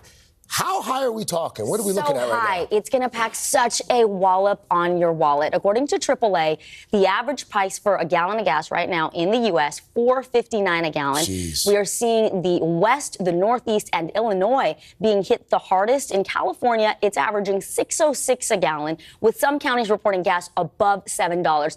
Think of it this way. A year ago this time, the average was $3.03. So that's not just fuel for your car. Jet fuel prices are up. Diesel is at a all-time record high, $5.57 a gallon. There's no escaping it either. I mean, people are feeling it not just at the pump, but anytime you get that Amazon package delivered, or any delivery for that matter, a lot of those costs are being passed on to you. Yep. How many folks are we looking at this weekend in terms of travel? Is travel up over last year? 1 in 10 Americans is traveling for this Memorial Day holiday. AAA is forecasting 39 million Americans will either take to the skies or hit the roads. And this is the period of Thursday, tomorrow, basically, through Monday. So we're back at high travel levels comparable to 2017. It's a jump of 8.3% from last year. 36 million of us are going to be driving, but 3 million are taking to the skies. Let's talk about those folks who are driving. You usually have some pretty good tips. Tips on ways that folks can save at the pump. What do we have? Okay, so first, obviously, we've got to think about when we are driving. We know that if we're taking a trip, then we got to drive for Memorial Day weekend, so you kind of bite the bullet. But how are you driving? Are you a lead foot? This is the time to make sure you ease up on the gas pedal, maintain a consistent speed, and drive below the speed limit or at the speed limit. That can actually increase your fuel efficiency by 10% over the normal jackrabbit forward and back and, changing your speed up a whole bunch. I would say also maintenance of your car. People kind of overlook this. They leave the check engine light for a little bit, or you don't check your tire pressure. Sure. Excuse me. The best present I ever got from my dad was a little tire pressure gauge and a portable air compressor. Yeah. I used it all the time. I was really religious about it. Like every 3 weeks, a month, I would check my tire pressure and pump up the air. And you don't have to go to the gas station to do that. Yeah. That helps with wear and tear on your tires, but it also helps your gas efficiency. Of course, you want to use apps like Google Maps, Waze, Gas Buddy. Why? What's so great about those apps? Those apps are great because they will tell you, Craig, these are the cheapest locations for you to fill up. And sometimes it's 10 or 12 cents a difference per gallon. So that really adds up. You also want to fill up at gas stations where you have their app, because that'll knock off a few more pennies. And then use this app called Upside, which also adds cash back. So those are all ways that you can actually physically save at the pump. Hit up the ATM before you head out on that trip, because cash is king. A lot of times, if you pay for gas with cash or your debit card instead of your credit card, that's another 5 to 10 cents off per gallon. So you layer all of these things up. You're not going to get down to $3.03 a gallon, but it's helpful. It adds up. Yeah, absolutely. A buddy of mine swears by getting his gas at Costco. Like he gets either Costco or Sam's Club or one of these other wholesalers. You will save a ton doing that if you are a member of one of those clubs, or even if you are a grocery store member, which that costs nothing. The one caveat there is just make sure you're not driving so much further to get the gas, then it's not worth it. So you have to do a little math in that case. All right, Vicki, always good to have you. Always good to have your tips. When we come back, a worldwide movement to help the people of Ukraine, and it's a movement that's tied to a very special beer. It's a beer that's being brewed in Kyiv as we speak. That story and how you can take part as well. But first, this is Today on NBC. I can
And welcome back. Since the start of Russia's war, many here in the United States and around the world have been searching for ways to show their support for the people of Ukraine. Well, we discovered one opportunity in a place you may not expect, your local watering hole. NBC's Jay Gray joins us live from Kyiv to explain. Hey, Jay, good morning. Hey, good morning, guys. And they are making the suds for that project right now, right here at the 3025 Craft Brewery in Kyiv. In fact, this batch is the first one they've made since the war. Now, the fundraising idea came up over, shockingly, a beer between friends. It's turned into a worldwide happy hour with taps and funds flowing to support Ukraine. Our job is to make people on the terraces and restaurants happy, enjoying the drink. And what can be more peaceful? That peace ended as Russian troops invaded Ukraine. The tap running dry for Pravda Craft Brewery in Lviv. The wartime prohibition in place, they quickly turned their attention from making beer to mixing cocktails. We made about 2,500 Molotov cocktails in the first couple of days. But with the need waning, the war dragging on, and a ban on alcohol sales at the time, Yuri and his team brewed up a new plan to help. We're gonna really delegate our brewing to still unknown friends, brewers, across the world. They'd share some of their award-winning recipes with other craft brewers who could sell the beer to help support Ukraine's fight. Is this, Corey, a place that looks familiar? Is this a place that brings back good memories? Oh, yeah. It was wild. Master brewer Corey McGinnis spent 3 years at the Pravda Brewery, helping develop those recipes. Back in New York as the war began, he knew he had to somehow join the fight. I felt obligation mostly because, these are, in a way, my people. You know, they're my friends. And so I wanted to help where I could. He linked up with Yuri again to help spread the word and the suds. I originally was like, oh, I'll get a couple, New York City breweries to do this, and it'll be fun, and we can donate a little bit. No one could have predicted just how many beer makers and beer drinkers had a thirst to help. A handful of happy hours turning into a worldwide movement. More than 600 breweries making beer with a blue and gold label of support. More than 400 of those in the U.S. Proceeds from the IPAs, Pilsners, and Imperial Stouts all going to the war effort. We have raised about between $1 and $1.5 million US for the Ukrainian cause. And they have raised the spirits of those hoping to toast Ukraine's victory. The support Ukraine receives now is a testament to the fact that the world understands that this is not only our fight. Yeah? This is the fight for truth, it's fight for freedom. We will win this. We will absolutely win this war. Yeah, and look, another neat thing about this fundraiser is the brewers can decide where the money goes. They've supported everything from battlefield gear to baby supplies for families who were forced out of their homes by the war. The Pravda Brewery has 7 victory beers. The most popular by far is this one, with an unflattering picture of Vladimir Putin on the label and a name, Hoda Craig, Al, I can't say on TV. Oh, yeah. I had a feeling that was happening there. It's a great idea, Chad. Thank you, Jay. Thanks for that, Chad. And more proof that everybody can do something. That's it. Everybody no can matter do how. something. Mrs. Roker, we got time for birthdays. All right, let's celebrate some of these fine folks. We're going to spin those jars of Smuckers and see who's up there. First of all, let's start off with a happy 105th birthday to Lillian McCarthy. She's an avid reader from Jupiter, Florida. The secret to her longevity, maybe she should try one of those Ukrainian beers. She has one ice-cold beer every afternoon. Yes! Next, we've got Tassie Nixon of Edenton, North Carolina. A hard worker at 100. She didn't retire until she was in her early 80s. All right. Happy 100th birthday to Lloyd Allen of Cleveland, Ohio. Served as a medic in the Army and administered some of the first doses of penicillin. We thank you for your service, sir. William Gonzalez is also 100. A talented musician, is from Juncos, Puerto Rico, a rock and roll singer back in the 60s. He still looks like he rocks it out, singing to this day. Mary Hill, celebrating 105 years. A fashionable lady. Love that hat. She's from right here in New York. Never leaves the house without her pearl necklace. And last but certainly not least, happy 100th birthday to an adventurous lady named Dorothy Eckert of Hillsboro, Washington. So get this. Dorothy went skydiving when she was 95. Wait, what? That's right. I cannot imagine what she's going to be doing to celebrate this milestone. Maybe bungee jumping or something. Pretty cool. Nice group of folks. Incredible. All right, just ahead on the third hour, we're going to check in with Savannah once again. We're also going to spend some time with the newly retired Coach K. Mike Krzyzewski is going to join us live to talk about his life after basketball. Plus, on the fourth hour, Jen is going to share more of her adventure aboard the USS Baton and onto the military and Fleet Week right here in New York. But guys, thanks for watching today. First, a check of your local news. Today is now a podcast available every morning. Listen wherever you get your podcasts. When was the last time you made space to listen to somebody? We are meeting people one after the next who have made profound changes. I think you're going to be blown away by the life lessons. Join Hoda Kotb for her podcast, Making Space. Listen now.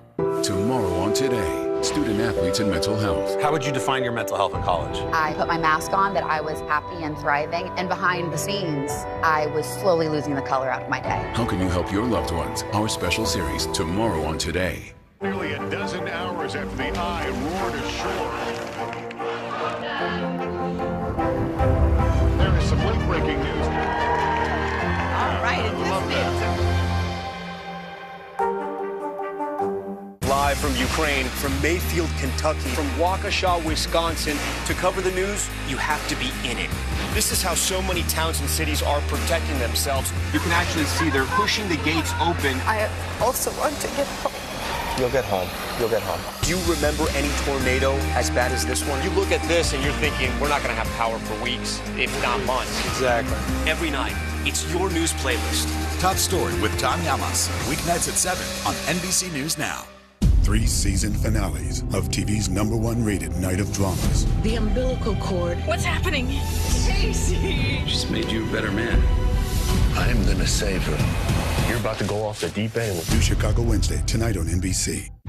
It's been a journey, but it's great to be back. Here we go! Ninja completely changed my life. This is my year. You do know this is supposed to be hard. Ninja Warrior premieres June 6th on NBC. Kick off summer with 2 incredible premieres. America's Got Talent. That was sensational! And Shakira's Dancing with Myself. My body doesn't do that. It all starts Tuesday on NBC. Dance like Shakira to win big money. Dancing with Myself, Tuesday.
This morning on the third hour of Today, tragedy in Texas. The death toll rising overnight. At least 19 children, 2 teachers killed inside an elementary school. America's worst school shooting in a decade. We'll bring you the latest on the investigation as we learn more about the devastation and guidance on how to talk about these very difficult topics with our families, helping kids make sense of it and what we can do to help them feel safe. Today, Wednesday, May 25th, 2022. And a good morning to you. Welcome to this third hour of Today on this somber Wednesday morning here in Studio 1A. Craig Melvin here, Al Roker, Dylan Dreyer. Chanel is off this morning. We are going to start, though, with that awful news on this Wednesday morning. A small community reeling from the deadliest school shooting in a decade in this country after an 18-year-old gunman stormed Robb Elementary School in Uvalde, Texas. That's just west of San Antonio. The shooter killing at least 19 second, third, fourth graders, killed 2 teachers just days before the end of the school year there.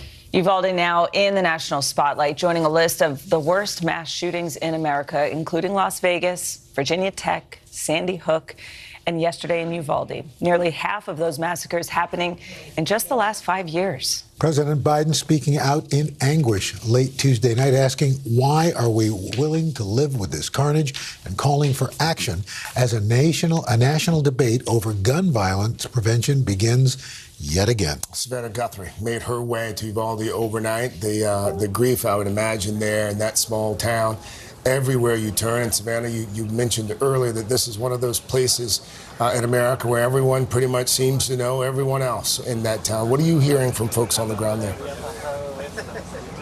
They do. It's an extremely close-knit community, and this is the second, third, fourth grade school. They just had a couple more days left in school a time, and we're also familiar with it when kids are excited. There's an energy in the air. They're doing their last-minute plays and presentations, awards. Teachers are retiring, and that was the kind of morning. You know, it was about 24 hours ago at just this time that these kids would have been filing into school off the school bus when the unthinkable happened. It's really unbearable. This suspect, who is from this town and is known to many people here in the town. He worked at the local fast food restaurant, having shot his grandmother, according to police, drove here, crashed his car, and then entered the school building. And I'll tell you what really strikes me.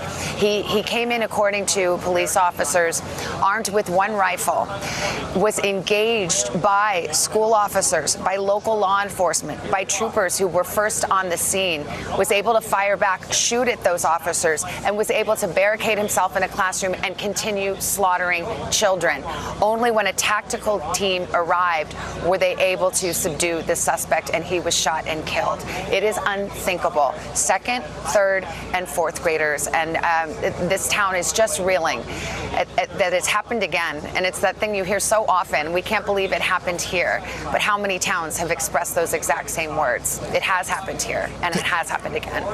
And Savannah, it would seem that what must be just unfathomable to these folks is that the suspect is one of their own. He was from that town. Yes, he was. He had attended the high school here, actually. Unclear if he was continuing to go to school. As I said, he had worked at one point at the local Wendy's. It's a really small town. So when that picture came up and it was revealed this is the suspect, there would have been a lot of people in this community who knew exactly who it was. He lived with his grandmother. It sounds as though the relationship with his mother was estranged. I asked the lieutenant on scene this morning if they had found the mother yet. He was unclear on that, so we don't know about that. But there's a story here, there's a backstory here, but what there really is just tragedy, just an absolute senseless slaughter of little kids, the littlest kids, in the final days of school, waiting for summer and all the joy that brings, and they're gone. And there are parents, a set of 19 parents, who spent many of their moments at night waiting in a civic center to see if their kids were one of those who were killed. And it's just unthinkable. Unthinkable. That's the best way to describe it, especially for parents of school-age children. Savannah Guthrie, starting us off from Texas once again. Savannah, thank you. As new details surface in the investigation this morning, we are starting to learn the names of some of the victims. Family members beginning to pay tribute to the young lives lost, as well as those 2 teachers who died just before school was going to let out for the summer. NBC's Morgan Chesky joins us with that part of the story. Morning, good morning. Yeah, such a painful day here in Uvalde. And Savannah mentioned that reunification center that's about a quarter mile from where I'm standing, and that is where so many families face this absolutely agonizing waiting game. Some parents had to provide DNA samples so authorities could positively match them with some of these young victims, 2nd, 3rd, and 4th graders. Unthinkable. And we are learning more today about some of those who lost their lives inside that school when that gunman walked in and opened fire. Overnight, unimaginable grief in Uvalde, Texas. Parents of some of the young victims still being notified more than 12 hours after a gunman went on a killing spree at Robb Elementary School. 19 children, 2nd, 3rd, and 4th graders, murdered alongside 2 teachers inside a place that was supposed to be a safe haven. The fear visible as families rushed to the school, desperately searching for any updates about their loved ones. It's been several hours. I know it's a devastation over here, but we need lots of prayers. Many parents then ushered here to a reunification center, a place of relief for some, able to hug their kids and bring them home, but a sight of anguish for so many others. You walk inside that center and you see their faces and they don't know. What do you tell them? There's absolutely nothing you can say that would assuage that type of grief. It's their children. They're babies. They're 9 years old. They're 10 years old. Among the confirmed fatalities, 4th grader Uzia Garcia, 3rd grader Annabelle Guadalupe Rodriguez, killed in the same classroom as her cousin, 10-year-old Xavier Lopez, a 4th grader at Robb, and a Mary Jo Garza, also in 4th grade. This is the last known photo of her, taken the morning of the shooting. Garza proudly showing off an honor roll certificate. Both of Ameri's teachers also victims, Eva Morales and Irma Garcia. Friends and co-teachers for the past 5 years. Morales was one of the veterans on staff, a teacher for the last 17 years. An aunt telling the New York Times, outside of the classroom, Morales enjoyed hiking and was the fun of the party. Garcia's son telling NBC News she was a hero, citing law enforcement who told him she was seen shielding kids from the attacker. The beloved educator being remembered by friends for her constant kindness. What are you remembering about Irma? Just a beautiful soul, someone who loved children, someone you respected because she was just a good human being. Now, just 2 days before the end of the school year, a devastated community changed forever. And this morning, as the community of Uvalde tries its first painful steps forward, grief counselors will be on hand at a nearby reunification center. We do know that that's available to anyone in this town. Meantime, the school district tells me this campus will remain closed, as well as any other campus here in this tight-knit community. Guys. Morgan Chesky for us there in Uvalde. Of course, our hearts and our prayers and our thoughts are with the folks there, and that we all have kids. We do. Who are in school. And everybody, I think, hugged everybody a little bit tighter last night. Sure. And we learned we can't take anything for granted. And in fact, one of the toughest things for parents in all of this, how do you explain what happened in Texas to your kids, especially our younger ones? So we've called in an expert for some guidance to help us with our families through these difficult conversations as the third hour of today continues. At USAA, we've been called too exclusive because we were created for officers. But as we've evolved with the military, we've grown to serve all who've honorably served, no matter their rank or when they were in. A Marine just out of boot camp or a petty officer from 73, and even his kids and their kids. USAA is made for all who honorably served and their eligible family members. Are we still exclusive? Absolutely. And that's exactly why you should join. Want a worry-free way to kill bugs? Zevo traps use light, not odors or chemical insecticides, to attract and trap flying insects. They work continuously, so you don't have to. Zevo. People-friendly, bug-deadly. To support a strong immune system, your body needs routine. Centrum helps your immune defenses every day with vitamins C, D, and zinc. Season after season. Ace your immune support with Centrum. Now with a new look. Verizon just gave us all a brand new iPhone 13. We've been customers for years. I thought new phones were for new customers. We got iPhone 13s too, switched to Verizon 2 minutes ago. Ours were busted, and we still got a shiny new one. Check it out. So wait, everybody gets the same great deal. I think that's the point. iPhone 13 on us for every customer. Current, new, everyone. On any unlimited plan, starting at just $35. All on the network more people rely on. Mom, I can't find Mr. Quaggo. Mom's in York mode right now. She's enjoying yummy dark chocolate and refreshing peppermint. Mama's back. For a thin layer of mint covered in dark chocolate, try York Thins. Miss Allen over there isn't checking lesson plans. She's getting graded on her green investments with Merrill. A+. Still got it. Your money never stops working for you with Merrill, a Bank of America company. This is a craft 170 years in the making. For bold, smooth flavor in every batch of black silk. It's something we pride ourselves on at Folgers. Yeah, I said Folgers. Maybelline New York's Express Brow Ultra Slim Pencil. For naturally defined brows. Precisely defined with hair-like strokes. And blend. Easy defined brows. Express Brow Ultra Slim Pencil. Maybelline New York. I'm a big kid now. My pull-ups new leaf are like made with plants and super, super soft, which makes me so comfy. I could do anything like this. Did you see it? Yeah. I'm a big kid now. If your moderate to severe Crohn's disease or ulcerative colitis symptoms are stopping you in your tracks, choose Stelara from the start and move toward relief after the first dose, with injections every 2 months. Stelara may increase your risk of infections, some serious, and cancer. Before treatment, get tested for TB. Tell your doctor if you've had an infection, flu-like symptoms, sores, new skin growths, have had cancer, or if you need a vaccine. PRES, a rare potentially fatal brain condition, may be possible. Some serious allergic reactions and lung inflammation can occur. Feel unstoppable. Ask your doctor how lasting remission can start with Stelara. Janssen can help you explore cost support options.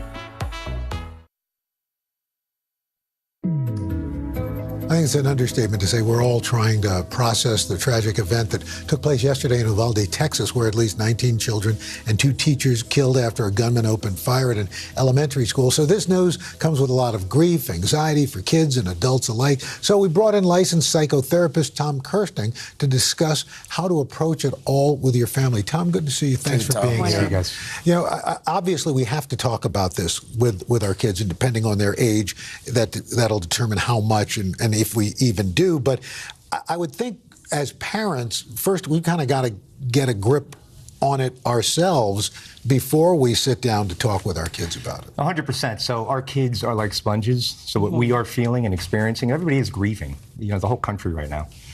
So we really have to kind of dial into ourselves and make sure that we're feeling calm and balanced around our kids. Because if we're feeling a lot of anxiety ourselves, we're unintentionally projecting that upon our kids. Mm-hmm. And, you know, especially middle-aged kids, high school kids, at that age, they do tend to close off sometimes. Mm-hmm. So how do you know, what signs should you look for in that age, you know, when they really just need the help from a parent or somebody else? I think the first thing with middle school, high school kids, you want to ask them open-ended questions, you know, how are you feeling about this and so forth. And yeah, oftentimes they don't want to talk to their parents about all that much. But the signs you want to look for, if you have a kid all of a sudden that's kind of reluctant to go to school, they seem like they're getting a little too cozy and attached to the parents, that's their way of communicating with us. And at that point, you want to open up that conversation a little more as well. And really remind them that overall, although these things seem to be happening all the time, that they are safe. Mm-hmm. Tom, going back to something you just said, the age at which we should be having these conversations. Mm-hmm. Our kids are a little younger than ours, but I turned off the TV last night. Mm-hmm. I shielded my second grader from what was happening. When should you talk about any of this? So you did the right thing. Okay, good. Keeping that TV out of earshot, because kids, they pick up on everything in the background. And young second graders, their brains are still developing. They don't really know how to process this the same way that a 14 or 15-year-old will. But if your child approaches you and wants to have a conversation, have an open ear to them. Mm-hmm. They seem like they're okay, and you're not seeing any signs of anxiety or avoidant behavior. Yeah. Then keep doing what you're doing. Keep the TV off in the background, and just give your kid a hug and be grateful that they're with us. Elementary school kids, though, or should you wait until middle school? Yeah, wait until middle school. If you have a middle schooler, you know. I mean, should any parent be talking about any of this with an elementary school? Yeah. Well, I would let the elementary school lead the conversation. Okay. So if they bring it up to you, I wouldn't really, I might want to say, how you feeling, without getting into details. Got it. But middle school age kids say, obviously you know about what has happened. I just want to see how you feeling about this and what your thoughts are. Tom, you've worked as a high school counselor, and I was wondering, when it comes to, as a resource, your school administration, is that a good place to go to talk to get a sense of how to approach your kids about this? Yeah, I could tell you from working at a high school, I was a counselor, I worked with the administration, the guidance department. It doesn't matter if it's an administrator, a counselor, the superintendent, they're there. Mm-hmm. And if they don't feel like they're the one, to be talking to, they will direct you to the right person. Right. So schools, they really are excellent resources for kids and parents, and they're there for everybody. It's like one big family. Mm-hmm. What do you do if, you may, like Craig did the right thing, but other parents may not, and your kid may hear another kid at school talking about it? Then what do you do? So I think we want to be proactive with that, particularly with middle school and high school kids, and say, listen, you obviously know what the events were. You're going to be hearing about it at school. Just prepare yourself to kind of not get sucked into it too much. Because the more we see stuff, the way our mind works, the more we're exposed to something, the more it actualizes it and triggers fear and anxiety. And, we want to, and there's a lot of anxiety that's been going on since COVID. So I'm a little concerned about that, to be honest with you. It's just being another, another layer on top of everything. Right. And, you mentioned earlier that, yes, while it does seem like this is happening more often, overall, we still think that, chances of this happening are low. But what kind of hope do you have for parents who are sending their kids off to school and they're nervous to do so? Well, yes, I believe there's been 20-something incidences this year, and which is insane, honestly. But when you really look at it statistically, our kids really, and people don't really want to hear this if they're victims of this, but overall they are safe, and we really need to drive that message to our children. I think it's just so darn important. Yeah, Tom, thank you so much. Really appreciate it. Thanks for your help. We're going to take a little bit of a turn now. We want to be able to share the story of one woman's health battle and how she learned how to fight for herself and others. But up next, how's retirement treating the winningest coach in college basketball? We're going to talk to Coach K as the third hour of Today continues. Time. It's life's most precious commodity, especially when you have metastatic breast cancer. When your time is threatened, it's hard to invest in your future. Until now. Kisqali is helping women live longer than ever before when taken with an aromatase inhibitor or fulvestrant in HR-positive, HER2-negative metastatic breast cancer. Kisqali is a pill that's proven to delay disease progression. Kisqali can cause lung problems or an abnormal heartbeat, which can lead to death. It can cause serious skin reactions, liver problems, and low white blood cell counts that may result in severe infections. Tell your doctor right away if you have new or worsening symptoms, including breathing problems, cough, chest pain, a change in your heartbeat, dizziness, yellowing of the skin or eyes, dark urine, tiredness, loss of appetite, abdomen pain, bleeding, bruising, fever, chills, or other symptoms of an infection, a severe or worsening rash, are or plan to become pregnant or breastfeeding. Avoid grapefruit during treatment. Your future is ahead of you, so it's time to make the most of it with Kisqali. Because when you invest in yourself, everyone gets the best of you. More protection, more sun, more joy. Beach Defense from Neutrogena. The sun care brand used most by dermatologists and their families. Neutrogena, for people with skin. Can I get 10 large fries, please? I'm gonna need like 10 Egg McMuffin sandwich things. Night or the next morning, you've been loyal. Every order earns points redeemable for free McDonald's when you order with the McDonald's app. Psst, psst.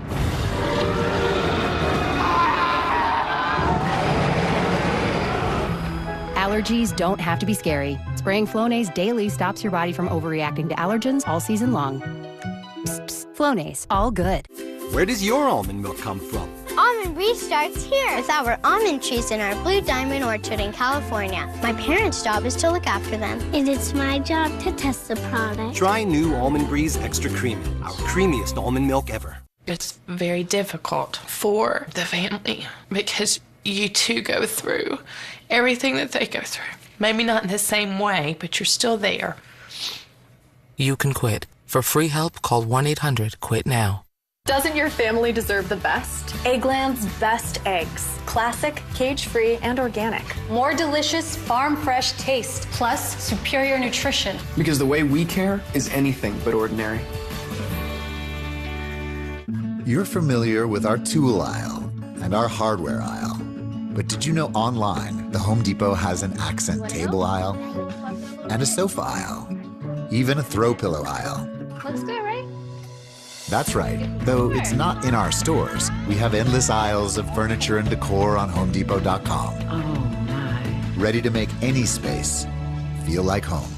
Get your home made with furniture, decor, and free delivery from HomeDepot.com. Pain hits fast, so get relief fast. Only Tylenol Rapid Release Gels have laser-drilled holes. They release medicine fast for fast pain relief. And now, get relief without a pill with Tylenol Dissolve Packs. Relief without the water. It's great to be back. Here we go! Ninja Warrior premieres June 6th. Our next guest needs no introduction, but we're going to try anyway. Recently retired Duke men's head basketball coach Mike Krzyzewski has won 5 NCAA national championships with the Blue Devils, 3 Olympic gold medals with Team USA, has the most Division I NCAA wins in history at 1,202, but who's counting? On paper, undeniably the greatest college basketball coach in the history of the sport, and also an all-around nice guy. We haven't heard a lot from Coach K since the season ended in the Final Four back in April, but he's ready to talk now. Coach K, good morning, sir. Good morning. Morning. Yeah, good morning, and thank you for the coverage that you've had this morning. I think to share the thoughts of all these experts and how we might help the people down in Texas is very good. So thank you for what you're doing. Thank you, Coach, and thanks for all you've done off the court over the years as well. Not just for the game of basketball, but in terms of developing young men. You know, let's reflect on that Final Four experience. Now that it's over, I mean, what comes to mind from that?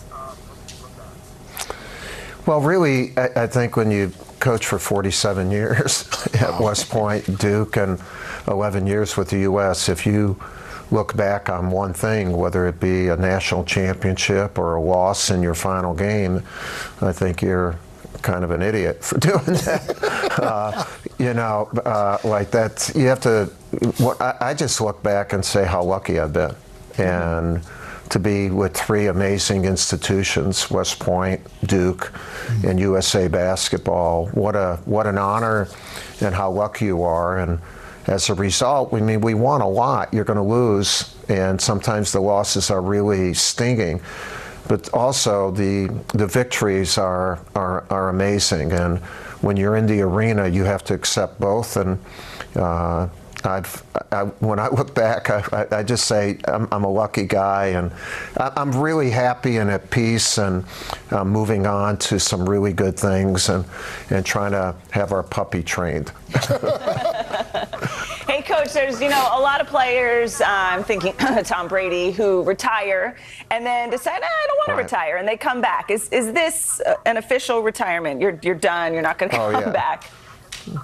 Well, Tom Brady's talented and athletically, and I'm 75 and done this for almost a half a century.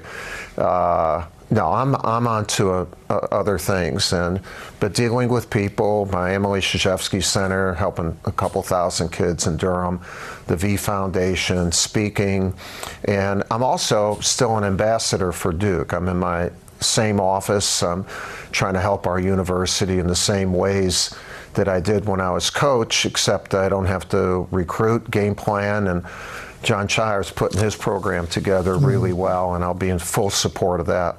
Yeah, Coach, it sounds like it's not so much retirement as more of a transition. And you mentioned, yes, it is. You mentioned your puppy that Coach Shire gave you, and you've named him Coach. What is that like? I mean, between grandkids and a puppy, you got your hands full. Well, we have a board and train right now because coach is going through a little bit of separation anxiety, and so we're dealing with that. But I love dogs. My wife and I, we've had labs, and we actually love our grandchildren a lot more. The 10, and I got to go. Not have to go. I'm going to an event for Kenzie tomorrow night. Graduation on Friday. A big family thing together. I love the fact that my mind space now is first and foremost totally on my family, and to enjoy them to the level that they can give you enjoyment, and they give you immense enjoyment. Coach, let's put that basketball hat on for a moment here before we let you go. As someone who follows the game closely, who do we like in the NBA Finals? Do we like Miami, Boston? Do we like Golden State? Dallas? Well, who's healthy?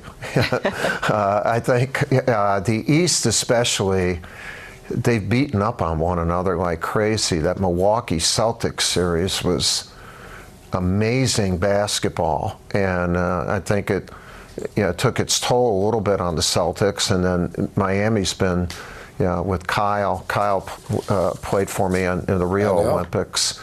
If they're both healthy, that's a toss-up, really. And never underestimate Golden State. Yes. Those guys have a magic about them. And, Draymond Green made a good point when they were knocked back the last couple of years. No one really unseated them.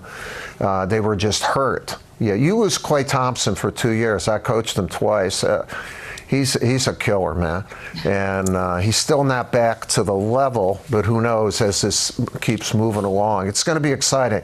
There's no clear-cut favorite. Okay. No clear-cut favorite. Mike Krzyzewski, we could sit here and talk basketball here for another 20, 30 minutes, but the bosses would probably get upset. Coach K, thank you. We want to make this a regular thing. Anytime you want to come on and talk about whatever, you've got an open invitation. Yeah. Well, again, thank you for the coverage you're giving, and we need to take care of this problem. 30 of these shootings and killings in our country in 1 year is totally unacceptable. Let's come together and figure out a solution to this. Agreed. Thank you, Coach K. Agreed. Thanks, Coach. Yeah. All right. Thank you all. All right, coming up next, one woman's quest for answers in her medical mystery and how she is helping others now, shining a light on an invisible illness. And later, we are going to meet the new generation of filmmakers bringing powerful stories to the screen. We'll have that when we come right back. Need long-lasting freshness? Try Febreze Unstoppables Touch Fabric Spray. It doesn't just eliminate odors.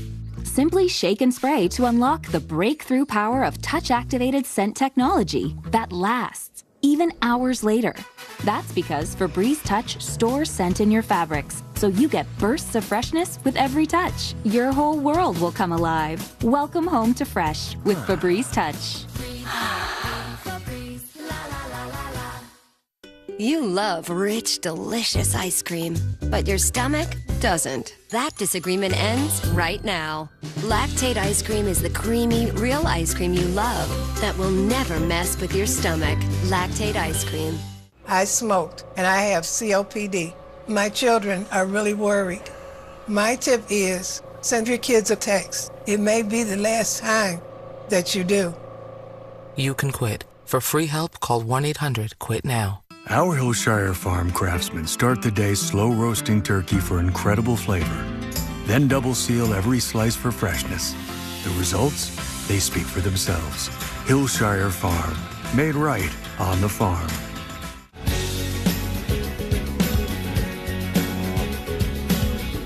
Discover is accepted at 99% of places in the U.S.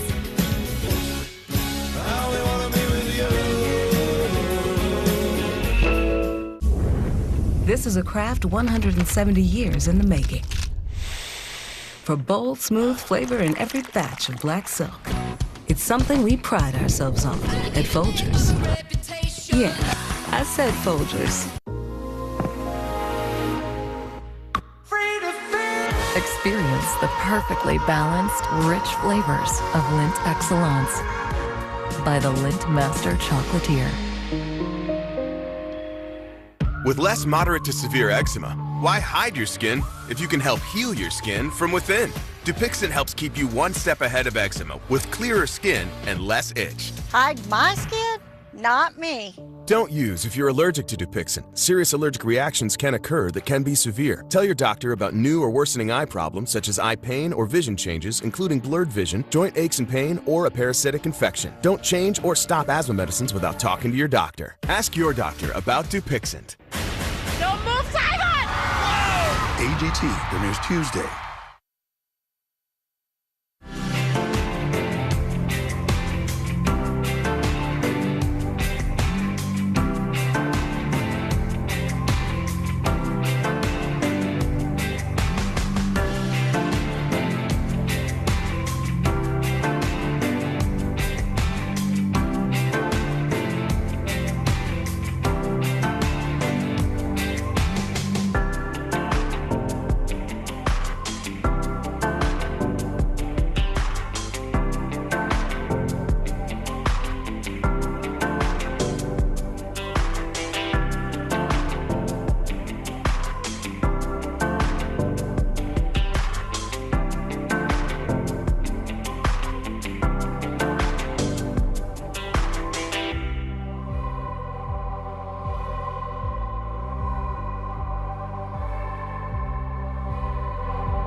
It is Wellness Wednesday, and this morning, because May is Lupus Awareness Month, we're bringing attention to an invisible and often misunderstood illness. 1.5 million Americans live with lupus, but more than 60% of Americans know little to nothing about it. It's true, including the woman I got a chance to speak with. So I sat down with her, who has said that she's had some dark days suffering from lupus, but she is using her experience to spread awareness and light.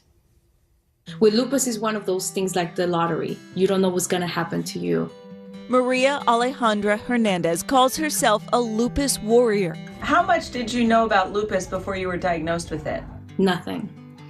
I had no idea that lupus existed, to be quite honest with you. And I'm never going to forget when they said to me, "Oh, you have lupus?" I thought that I could tell the doctor, "Okay, give me the medicine so I can just let's fix get it. better." Right? No, well, it doesn't work that way. Maria first went to the hospital in 2007 after not feeling well. Doctors called for a kidney biopsy.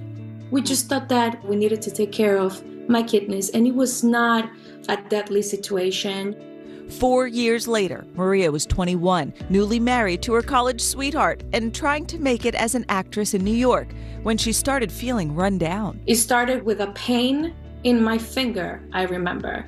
And I said, it's gonna go away. I just probably bumped her, or I'm just stressed out. Then it went up to my shoulder. It was probably like 2 days later. It passed to my other shoulder, the pain. The pain was so excruciating that I couldn't even lift my hands.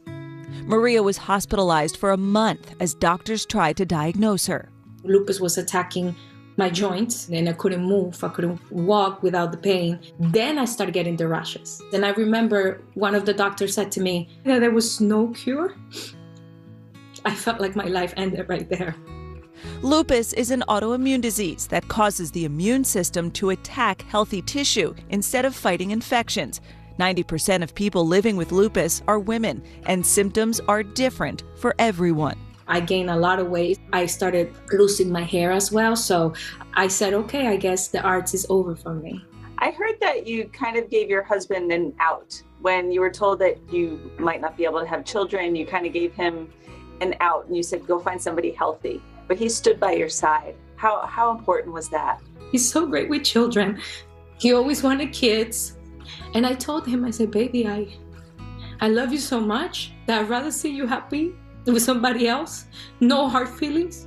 We will continue being friends if you want, but I want you to be happy. And he said, no way in hell. After months of aggressive medical treatment, Maria now manages her lupus with twice-a-day medications and by eating healthy. I don't have those pains like I used to have in the beginning. But I can't just be like, oh, today I don't have pain, so let me not drink my medication because it makes me feel a certain way. Maria has even started boxing, and she recently got some life-changing news. Everything, my blood levels, everything is looking so great and unbalanced. We're actually in the process of working towards having a baby. My goodness. I know many of my warriors are mothers, and they're beautiful, and some warriors like myself, it takes a little longer, but I'm not losing hope. I know you've had some dark times through this whole process, but where does your positivity come from? If I would have gone through what I went through, I probably wouldn't be here today sharing awareness with you. Do not lose hope. Do not lose faith. Now, lupus doesn't control me, but now I'm using it to help. You know, let's be light together. Maria was absolutely lovely. And, you know, you need somebody like that to help spread awareness because people didn't know, she herself didn't know what lupus was. And, you know, she's talking to people saying, you know, you can get through this, but you have to advocate for yourself. You have to go to the doctor. You have to figure out what could be ailing you. So to learn more about lupus, head to today.com/health. I like it. That's a good story. Do not lose hope. That was my takeaway. Up next, the rising filmmakers whose names you are going to want to remember, folks, when you see the remarkable stories that they're sharing on the screen. And then a little bit later, look who stopped by. We're going to talk to Laverne Cox about manifesting her childhood dream. And Laverne's got a surprise announcement to make exclusively here on the third hour of Today. We'll be right back. I'm still drawn to what's next, even with higher stroke risk due to AFib not caused by a heart valve problem. So if there's a better treatment than warfarin, that's a trail I want to take. Eliquis. Eliquis reduces stroke risk better than warfarin and has less major bleeding than warfarin. Eliquis has both. Don't stop taking Eliquis without talking to your doctor, as this may increase your risk of stroke. Eliquis can cause serious and, in rare cases, fatal bleeding. Don't take Eliquis if you have an artificial heart valve or abnormal bleeding. While taking, you may bruise more easily or take longer for bleeding to stop. Get help right away for unexpected bleeding or unusual bruising. It may increase your bleeding risk if you take certain medicines. Tell your doctor about all planned medical or dental procedures. The #1 cardiologist prescribed blood thinner. Ask your doctor about Eliquis. Dry skin is sensitive skin too, and it's natural. Treat it that way. Aveeno Daily Moisture with prebiotic oat is proven to moisturize dry skin all day. You'll love our formula for face too. Aveeno. You never know where adventure awaits. Like inside of every Kinder Joy. A yummy treat and dinosaur toy from Jurassic World Dominion in theaters June 10th, rated PG-13. Kinder Joy. It's very difficult for the family because you two go through everything that they go through. Maybe not in the same way, but you're still there. You can quit. For free help, call 1-800-QUIT-NOW. Imagine a world where potty training is fun, fast, and easy. Only pull-ups have Disney graphics that fade when wet to teach big kids to stay dry. So they're motivated to keep the music going. I'm a big kid now. I went to Angie and typed in pool, water heater, cleaners, garage, interior painting, exterior painting. For whatever project you need, there's an option. Ooh, I have another project. Let me try this. Download the Angie app to get started today. Miss Allen over there isn't checking lesson plans. She's getting graded on her green investments with Merrill. A+. Still got it. Your money never stops working for you with Merrill, a Bank of America company. Centrum multi-gummies aren't just great tasting. They're power-packed vitamins that help unleash your energy. Loaded with B vitamins and other key essential nutrients, it's a tasty way to conquer your day. Try Centrum multi-gummies, now with the new look.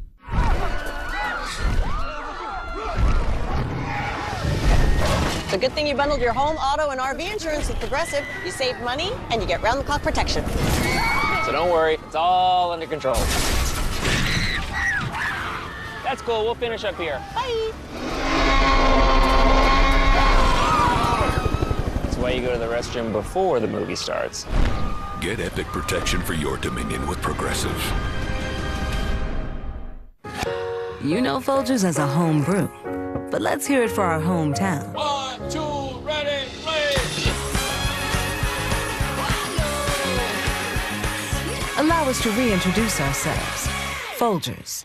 Your shipping manager left to find themselves, leaving you lost. You need to hire. I need Indeed. Indeed you do. Indeed Instant Match instantly delivers quality candidates matching your job description. Visit Indeed.com/hire. Frank is a fan of fast. He's a fast talker, a fast walker. And for unexpected heartburn, Frank is a fan of Pepcid. It works in minutes. Nexium 24-hour and Prilosec OTC can take 1 to 4 days to fully work. Pepcid, strong relief for fans of fast.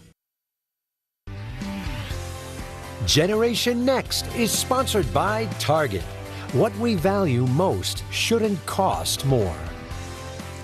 We are back now with our series Generation Next, and this morning we are shining a spotlight on some special filmmakers. That's right. NBC Universal's Seen in Color film series, sponsored by Target, is all about amplifying diverse voices, and the budding artists you're about to meet were selected for their powerful short films, which debut on Peacock today.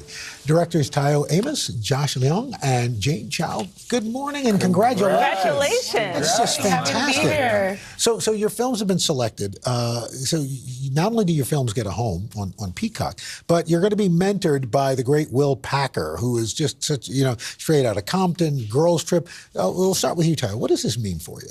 It really means a lot to have the opportunity to share our films on such an amazing platform like Peacock, and then to work with a filmmaker like Will Packer.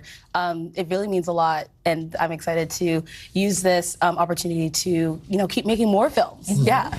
And Josh, your film, The Other Side, it was influenced by some time you spent at an orphanage in Ethiopia. It's one thing to be impacted by an experience you had, but it's another to make a film about it. Why did you choose to do that? Yeah, I mean, it all started back in 2018. I went on a mission trip with my church to Ethiopia, and I met a couple of boys inside one of the government orphanages.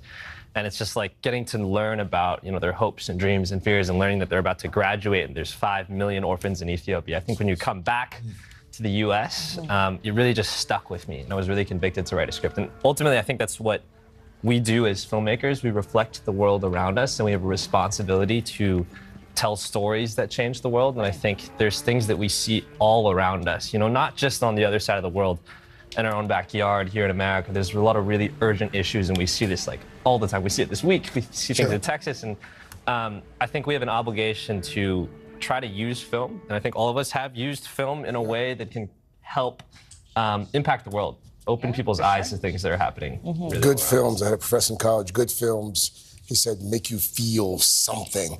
And your films do just that, Jane. You shot yours in LA's Chinatown, not to give away too much because we want folks actually to go and watch these films. But it's a poignant story, and it packs a lot in. What was the message, or what is the message that you're trying to send with your film?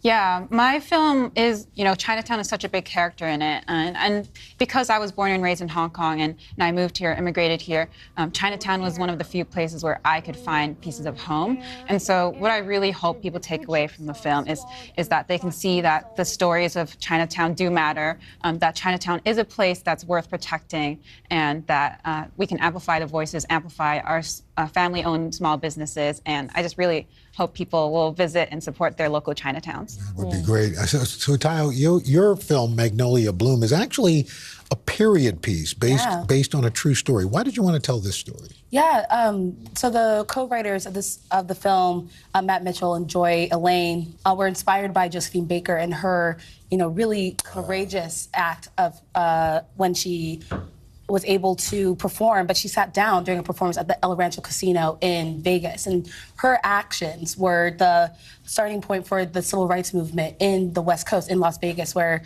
there's a lot of segregation and a lot of, discrimination in that area. So I was inspired to jump on the project as a director because as a Black woman, as a Black artist, I also resonated with that story of, taking ownership and using your platform to enact change and really direct that focus into what's right and making change. So, yeah, I didn't write the script, but it was a really great collaboration with all the writers, the producers, our amazing production designer and costume designer who created the world of 1950s Las Vegas, which was such a fun feat, but really challenging, but really fun to do. So it was a really exciting challenge as a filmmaker to go into the past, even though it feels like the present, weirdly enough. So I'm sure. Yeah.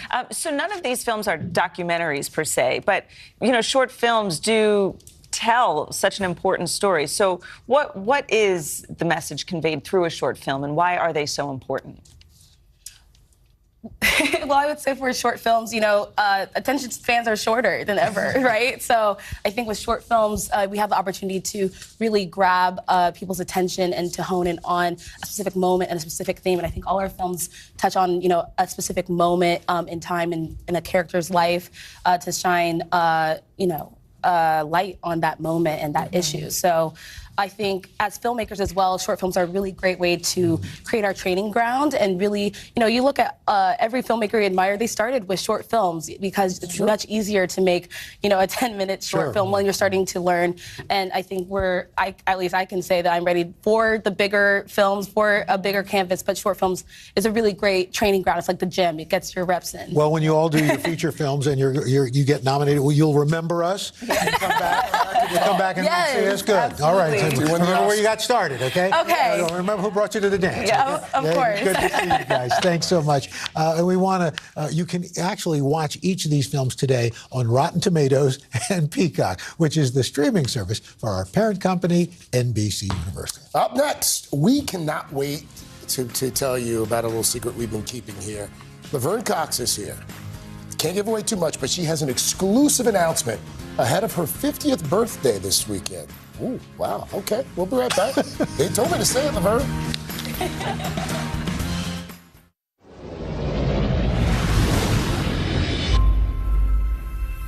For nearly 3 decades, I've collaborated with creators who've been underrepresented in the entertainment industry, celebrating people of color by bringing their stories to the screen.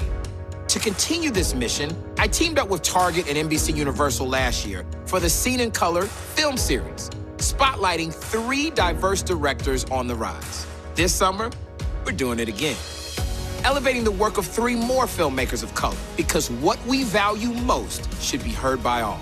Film has the power to tell the truth, unearthing those voices that we don't normally see or think about. You need to have those stories that move the needle culturally. What are we doing if we don't think that film can change the world? I want to challenge people to find these stories. It's in your backyard, it's in your neighborhood, it's all around us. So, join us for the second installment of the Seen in Color film series, where we'll be sharing more of what we value all summer long. Together, we can give everyone's voice a chance to be heard. My moderate to severe plaque psoriasis, the tightness, stinging, the pain. Emerge Tremfyant. With Tremfya, most people saw 90% clearer skin at 16 weeks. The majority of people saw 90% clearer skin even at 5 years. Serious allergic reactions may occur. Tremfya may increase your risk of infections and lower your ability to fight them. Tell your doctor if you have an infection or symptoms, or if you had a vaccine or plan to. Emerge Tremfyant with Tremfya. Ask your doctor about Tremfya today. Hey, it's me, your skin. Some cleansers get us clean, but take my moisture. CeraVe cleansers help me maintain my moisture balance with hyaluronic acid plus 3 essential ceramides to help restore my natural barrier. So we're CeraVe clean. CeraVe hydrating cleanser. Psst, psst.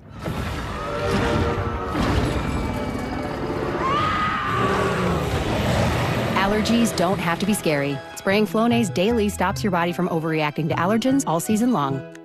Psst, psst. Flonase, all good. Mom, I can't find Mr. Clago. Mom's in York mode right now.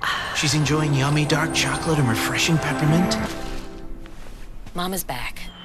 For a thin layer of mint covered in dark chocolate, try York Thins. Verizon just gave us all a brand new iPhone 13. We've been customers for years. I thought new phones were for new customers. We got iPhone 13s too, switched to Verizon 2 minutes ago. Ours were busted, and we still got a shiny new one. Check it out.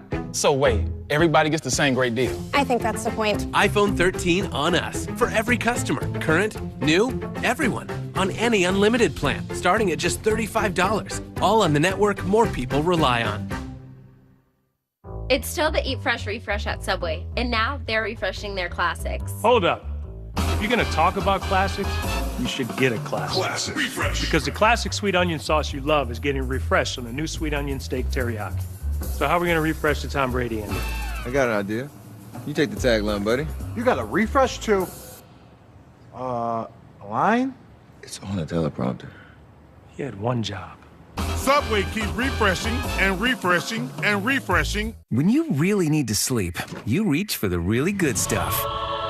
ZzzQuil Ultra helps you sleep better and longer when you need it most. It's non-habit forming and powered by the makers of NyQuil. ZzzQuil Ultra, when you really, really need to sleep. With his City Custom Cash Card, Dan earns cash back that automatically adjusts to where his spending is trending. Just ask stepping outside his comfort zone, Dan.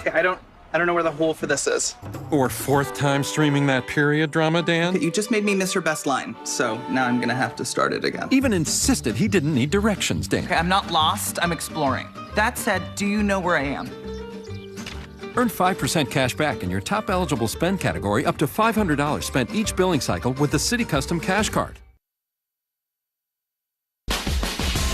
Our next guest is a true trailblazer. Laverne Cox is a television host, producer, podcaster, and, of course, a beloved actress who received 4 Emmy nominations for her role as Sophia Bursette in Netflix's Orange is the New Black. Great show, great show.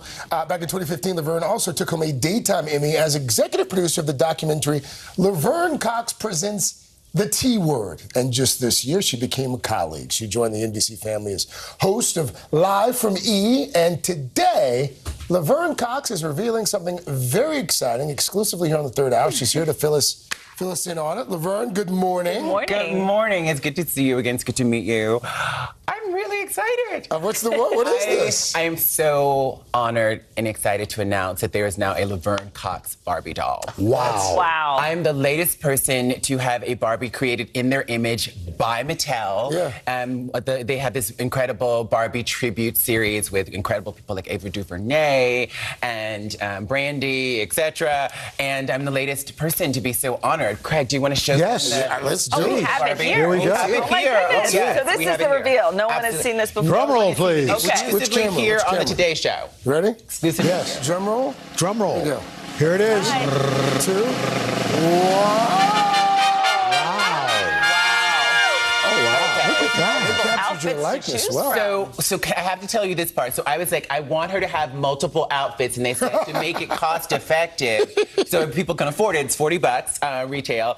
We can only do one outfit, but I was like, what if we have an outfit that peels off? So this bustier comes off, and then the dress underneath comes off, so you can mix and match the style. And what I mean, I love her, and I had so much fun collaborating with everyone at Mattel designing her. But I think this year particularly, when over 250 pieces of anti-transgender legislation have been introduced in state legislatures all over the country, targeting transgender children, LGBTQ youth, that I hope all the kids who are feeling stigmatized when their health care is being jeopardized, their ability to play in sports, I hope they can see this Barbie and have a sense of hope and possibility. If they don't see themselves in this Barbie, I hope they know that they can create spaces where they do see themselves, where they are represented, because representation matters. And representation in something like Barbie is so important, especially in your life. I know back in 2018, there was a tweet that went out, a petition that said we need to create one in your likeness. But it was actually a conversation you had with your therapist that you were like, oh, Barbies actually have played a role in your life. Absolutely. It was about 2009, 2010. I've been in therapy for 22 years. I highly recommend it. And about 2010, I think, I was talking to my therapist and telling my therapist how I was really shamed by my mother when I was a kid, when I wanted to have a Barbie doll and play with a Barbie doll, but I was denied it. And I had a lot of shame and trauma about that. And my therapist said to me, it is never too late to have a happy childhood. And she said, go out and buy yourself a Barbie, play with her. There's a little kid that lives inside you. My goodness. Give her space to play. And I did. And I told my mother about it. And the next Christmas, my mother bought me a Barbie doll. No way. And my next birthday, my mother bought me another Barbie doll. And for the next several years, she would always give me Barbies. And it was like, my mommy finally got me a Barbie. And there's a kid in all of us. And I felt so... Barbie's been a really healing experience for me as an adult. And I hope like Barbie fans of all ages can find healing and inspiration in this doll. And so, Laverne, this all comes ahead of your big 5-0. Yes. It's going to be on Sunday. And we got some birthday greetings from a couple of people. Oh, really? I didn't know. Take a look. What's happening? Happy birthday, Laverne. 50 never looked so good. I miss you. Not all of us can answer the call to be and become something much bigger than ourselves. You have answered that call over and over and over again. And what pride I have in witnessing that up close. And that, of course, you're my sister on our special day, on your special day. Happy birthday, and I love you forever unconditionally. Oh, your twin brother. Wow. How are you going to celebrate Laverne Cox? Okay, so I'm usually a very low-key birthday person, but I hired a party planner, Marcy Bloom. Shout out to Marcy Bloom. And tomorrow I'm having a birthday party with a lot of people. And we're doing, so it's going to be a combination of a celebration of turning 50 and a celebration of Barbie. This is such a full circle moment for me. And I'm so honored and excited to just still be alive, to be a Black transgender woman and alive at 50 and thriving. And I really want that for everybody. And I have to say, a day after what we've experienced in the world, that and so many of us are feeling hopeless, and this is political, but when 90% of Americans want background checks and we don't get them, follow the money. OpenSecrets.org. When you don't get a $15 minimum wage, when you don't get all the things that you need in your life, find out who's giving your politicians money, and that's why you're not getting what you need. Laverne Cox, we'll leave it there. Thank you, Laverne. You represent so much to so many. It's always good when you stop by. Thank you. Good to see you. The Barbie, by the way, is out now. You can get yours, and we will be right back.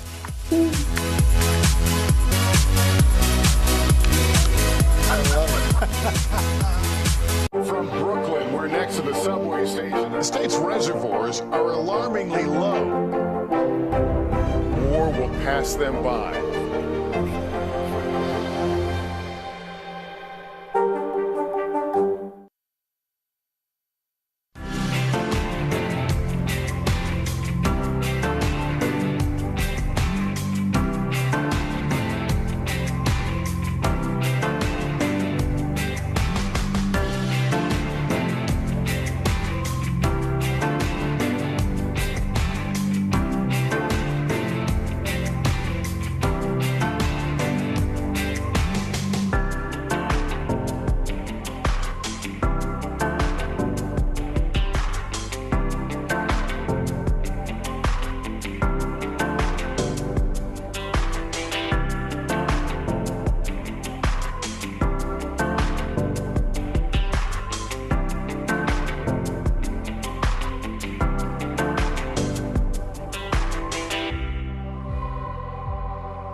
Tomorrow on the third hour of Today, travel trends to know about ahead of Memorial Day weekend. Coming up next on Hoda and Jenna, Jenna ushers in New York Fleet Week on board the USS Bataan. We will see you back here tomorrow. Take care of yourselves, folks. Have a great day. Today is now a podcast available every morning. Listen wherever you get your podcasts.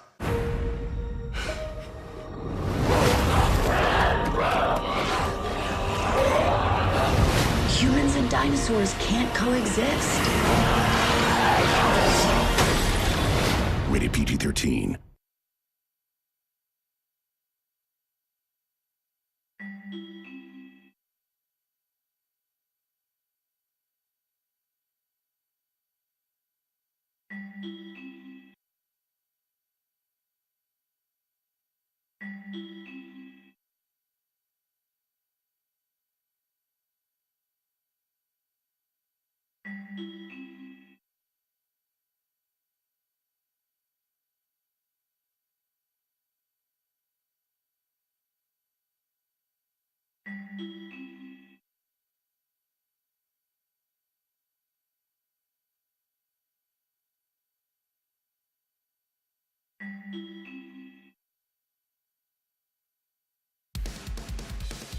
Well, good morning to all of you watching our digital show Today All Day. I'm here with Craig in Studio 1A while Savannah is at the scene in Uvalde, Texas. She's at Robb Elementary. People are still trying to make sense of the nation's worst school shooting in a decade. We're going to bring you complete coverage on the investigation, also on the tributes to the victims and the demands for real change sparked by this attack. We're going to also hear from the family of a hero teacher who lost her life while trying to shield her students. Yeah, one of the toughest things for parents during this time is, what do you say to your kids?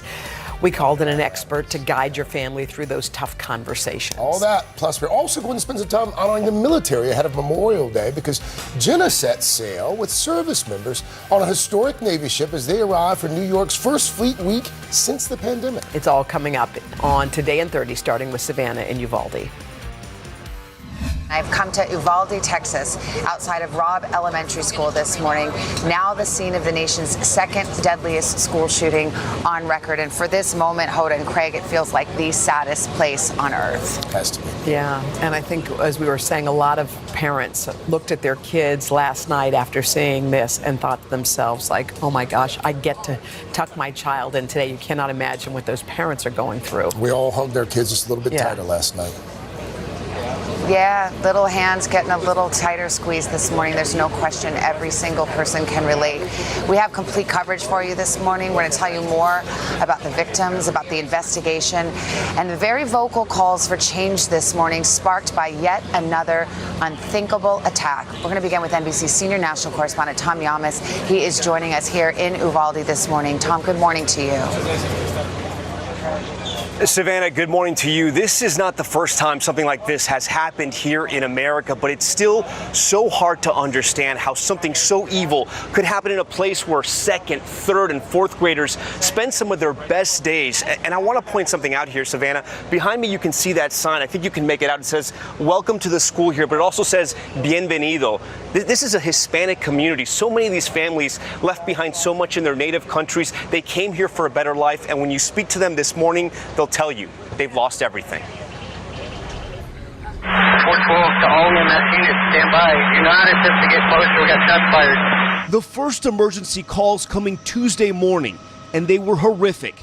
An active shooter at Robb Elementary School in Uvalde, Texas, just west of San Antonio. The gunman made entry into the school, and complete disregard for human life, just an evil person, started shooting kids, anybody that was in his way, teachers, had no regard for human life. Authorities say 21 people killed, including 19 young students, little boys and girls, along with 2 of their teachers. More than a dozen others transported to nearby hospitals. Police say the gunman, 18-year-old Salvador Ramos, unleashed his attack wearing some type of tactical vest and carrying a long gun. The first responding officers, including Border Patrol agents, were unable to stop him. Officials say they put themselves between the kids and the shooter to draw his fire away from them. 2 of the officers struck and injured by the gunman's bullets. When SWAT teams arrived at the school, a second firefight ensued. The suspect ultimately killed. At this point, the investigation is leading to tell us that the suspect did act alone during this heinous crime. Authorities say shortly before the attack, Ramos shot his grandmother at her home. She's now in critical condition. He then traveled to Robb Elementary, wrecking his truck in a nearby ditch. Minutes later, authorities say Ramos entered the school, unleashing his rampage on helpless victims.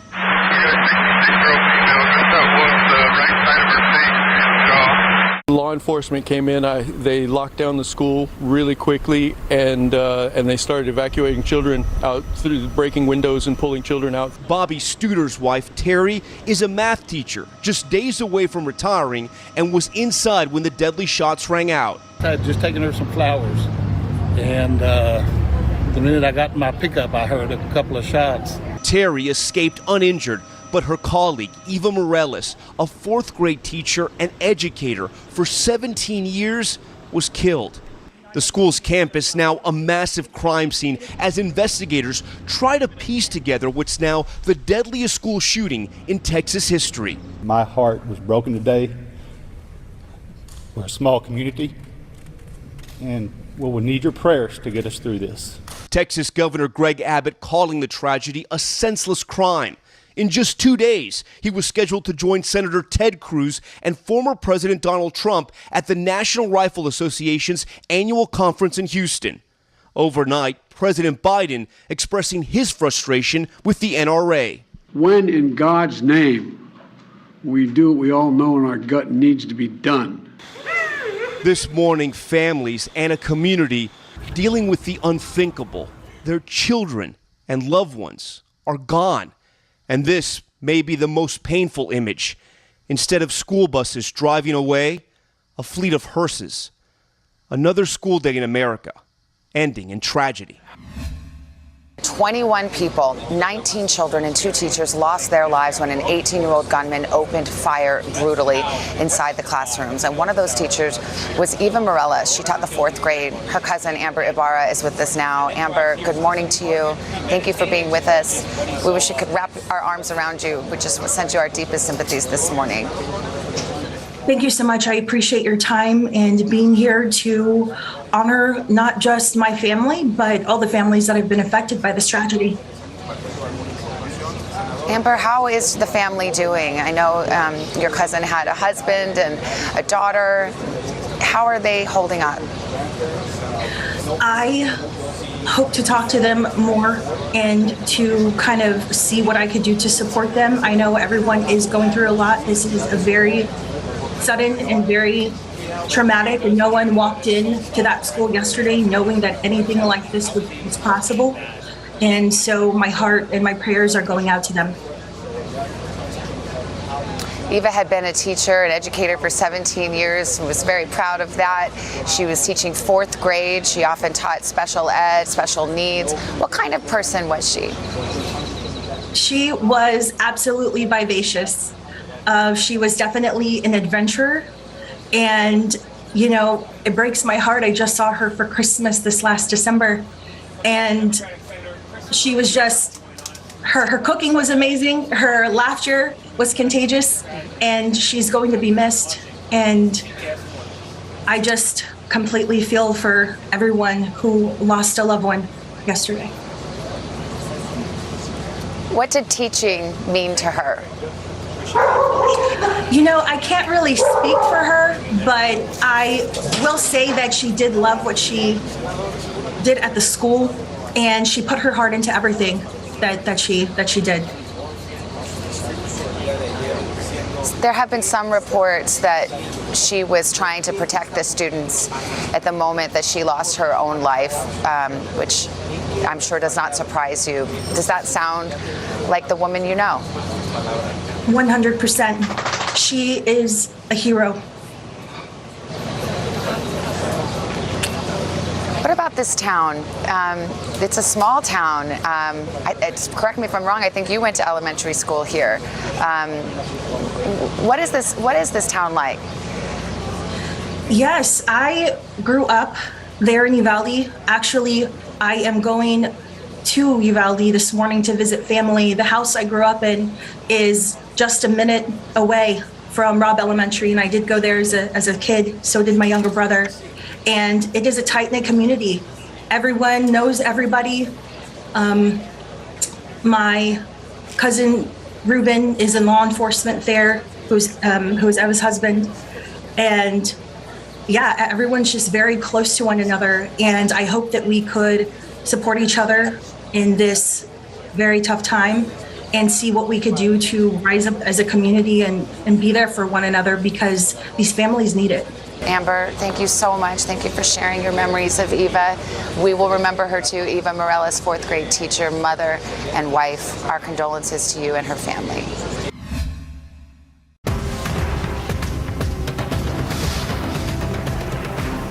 We'll meet Ukrainians who are defending their country one block at a time.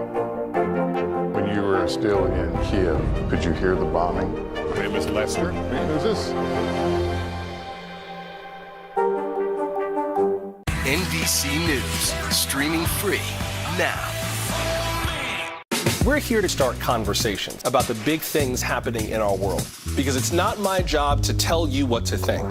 My job is to think about what you tell me. Now Tonight with Joshua Johnson, streaming weeknights at 8 on NBC News Now. NBC News, streaming free now. Good morning, everybody. Welcome to Today. Future's looking bright. You got a whole restart. How does that land with you? Is climate change and the environment one of your top priorities? You know what? Our hearts are ready for something like this. Come on. It's a great workout. It's everything you need. What comes back together? Oh, I'm so happy. That's what it takes to set a record. So glad to see you. To cover the news, you have to be in it. These are families trying to board those trains to Poland. I also want to get home. You'll get home. Every night, it's your news playlist. Top Story with Tom Llamas, weeknights at 7 on NBC News Now. I think it's an understatement to say we're all trying to process the tragic event that took place yesterday in Uvalde, Texas, where at least 19 children and 2 teachers killed after a gunman opened fire at an elementary school. So this news comes with a lot of grief, anxiety for kids and adults alike. So we brought in licensed psychotherapist Tom Kirsting to discuss how to approach it all with your family. Tom, good to see you. Thanks for being here. You guys. You know, obviously we have to talk about this with our kids, and depending on their age, that'll determine how much and if we even do. But I would think as parents, first we've kind of got to get a grip on it ourselves before we sit down to talk with our kids about it. 100%. So our kids are like sponges. So what we are feeling and experiencing, everybody is grieving, the whole country right now. So we really have to kind of dial into ourselves and make sure that we're feeling calm and balanced around our kids. Because if we're feeling a lot of anxiety ourselves, we're unintentionally projecting that upon our kids. Mm-hmm. And, especially middle-aged kids, high school kids, at that age, they do tend to close off sometimes. Mm-hmm. So how do you know, what signs should you look for in that age, when they really just need the help from a parent or somebody else? I think the first thing with middle school, high school kids, you want to ask them open-ended questions, how you feeling about this and so forth. And oftentimes they don't want to talk to their parents about all that much. But the signs you want to look for, if you have a kid all of a sudden that's kind of reluctant to go to school, they seem like they're getting a little too cozy and attached to the parents, that's their way of communicating with us. And at that point, you want to open up that conversation a little more as well. And really remind them that overall, although these things seem to be happening all the time, that they are safe. Mm-hmm. Tom, going back to something you just said, the age at which we should be having these conversations. Our kids are a little younger than ours, but I turned off the TV last night. I shielded my second grader from what was happening. When should you talk about any of this? So you did the right thing. Okay, good. Keeping that TV out of earshot, because kids, they pick up on everything in the background. And young second graders, their brains are still developing. They don't really know how to process this the same way that a 14 or 15-year-old will. But if your child approaches you and wants to have a conversation, have an open ear to them. Mm-hmm. They seem like they're okay, and you're not seeing any signs of anxiety or avoidant behavior. Then keep doing what you're doing. Keep the TV off in the background, and just give your kid a hug and be grateful that they're with us. Elementary school kids, though, or should you wait until middle school? Yeah, wait until middle school. If you have a middle schooler, should any parent be talking about any of this with an elementary school? Yeah. Well, I would let the elementary school lead the conversation. Okay. So if they bring it up to you, I wouldn't really, I might want to say, how you feeling, without getting into details. Got it. Mm-hmm. But middle school age kids say, obviously about what has happened. I just want to see how you feeling about this and what your thoughts are. Tom, you've worked as a high school counselor, and I was wondering, when it comes to, as a resource, your school administration, is that a good place to go to talk to get a sense of how to approach your kids about this? Yeah, I could tell you from working at a high school, I was a counselor, I worked with the administration, the guidance department.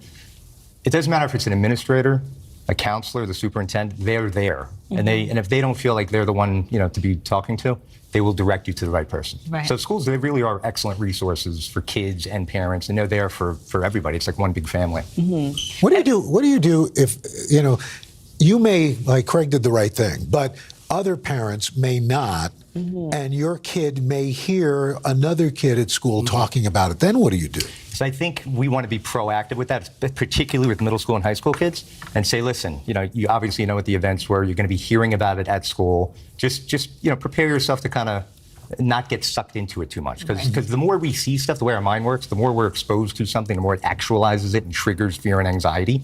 And we want to. And there's a lot of anxiety that's been going on since COVID. So I'm a little concerned about that, to be honest with you. It's just being another layer on top of everything. Right. And you mentioned earlier that yes, while it does seem like this is happening more often, overall, we still think that, chances of this happening are low. But what kind of hope do you have for parents who are sending their kids off to school and they're nervous to do so?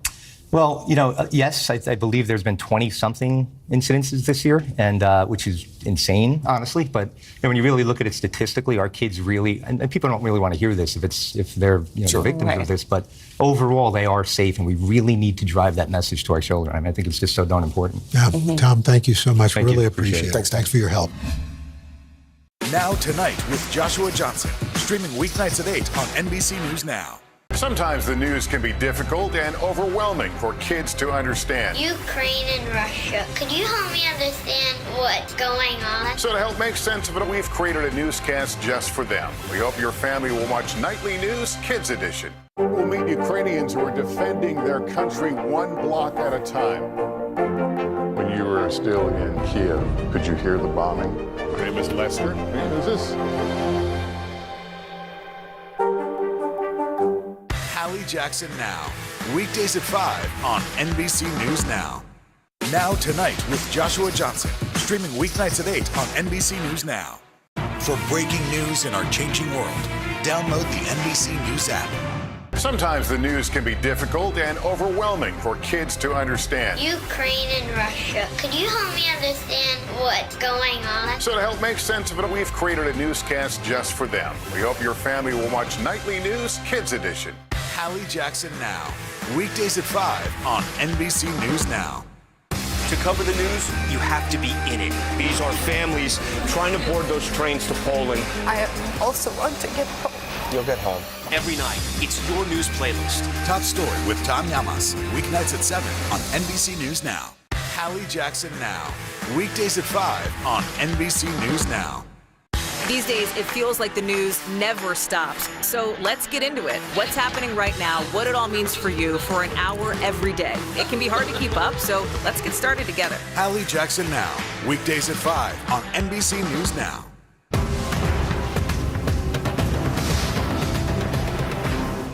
Hallie Jackson Now, weekdays at 5 on NBC News Now. NBC News, streaming free now.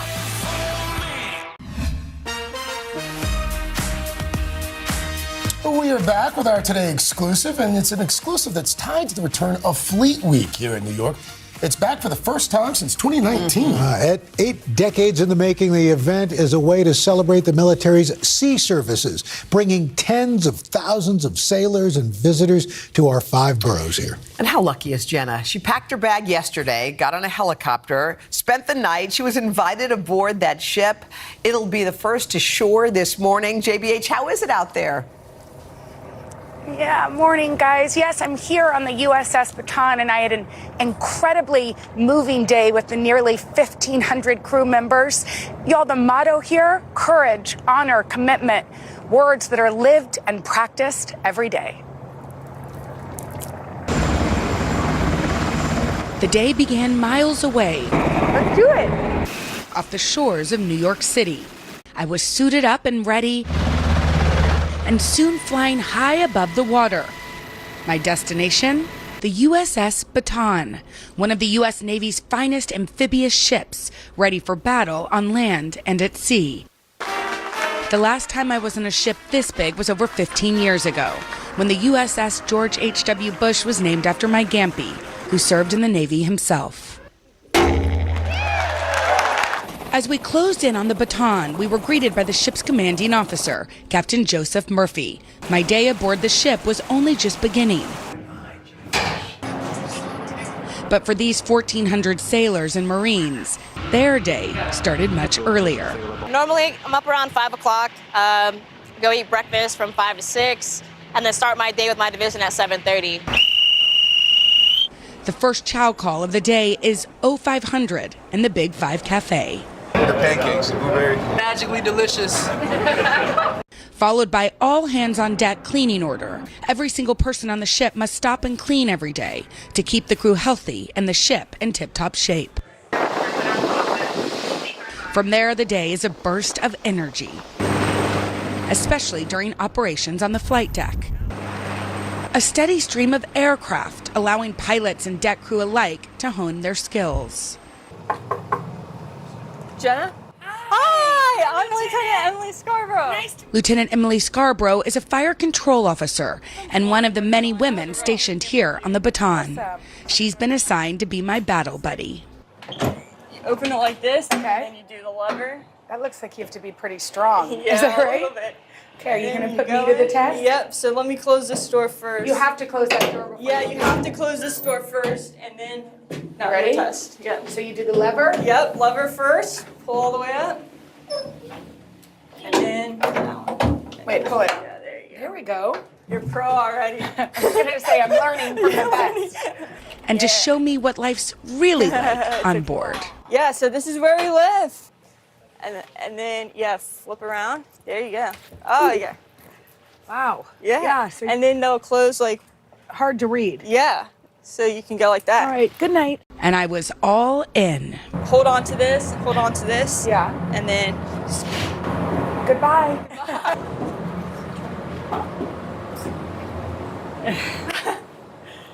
Pretty cool. Yeah. You just...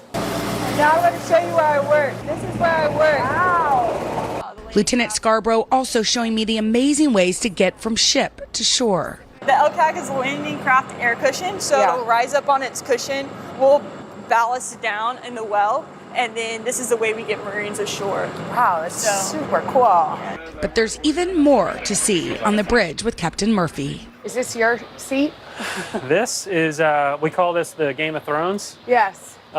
This is my seat here, and then the XO has a seat on the other side of the bridge. Wow. Does this feel like the best job in the world? This is absolutely the best job in the world. And soon we got to meet all the other service members on board at dinner in the mess. Hi, everybody.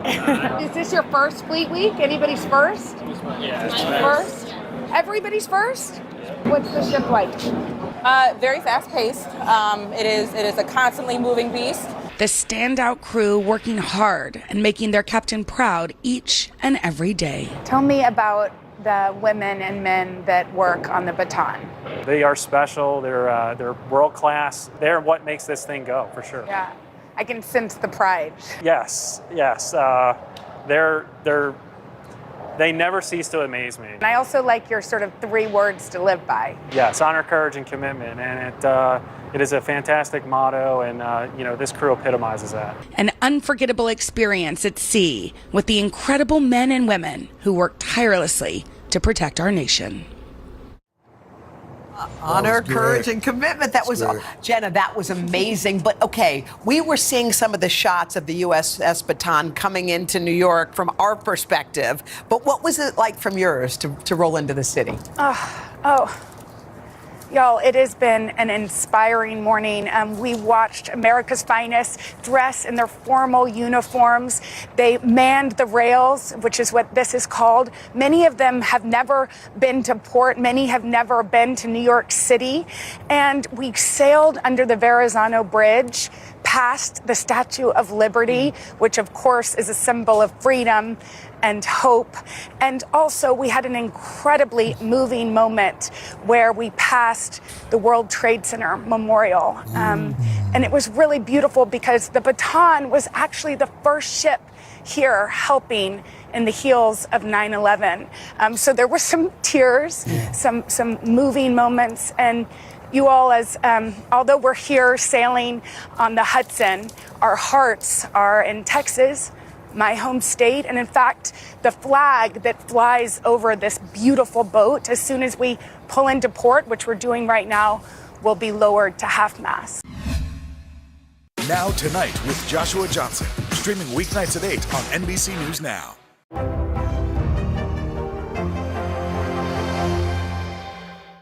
Good morning, everybody. Welcome to Today. Future's looking bright. You got a whole restart. How does that land with you? Is climate change and the environment one of your top priorities? You know what? Our hearts are ready for something like this. Come on. It's a great workout. It's everything you need. Look who's back together. Oh, I'm so happy. That's what it takes to set a record. So glad to see you. Sometimes the news can be difficult and overwhelming for kids to understand. Ukraine and Russia. Could you help me understand what's going on? So to help make sense of it, we've created a newscast just for them. We hope your family will watch Nightly News Kids Edition. Let's go. This is a critical choke point for this fire.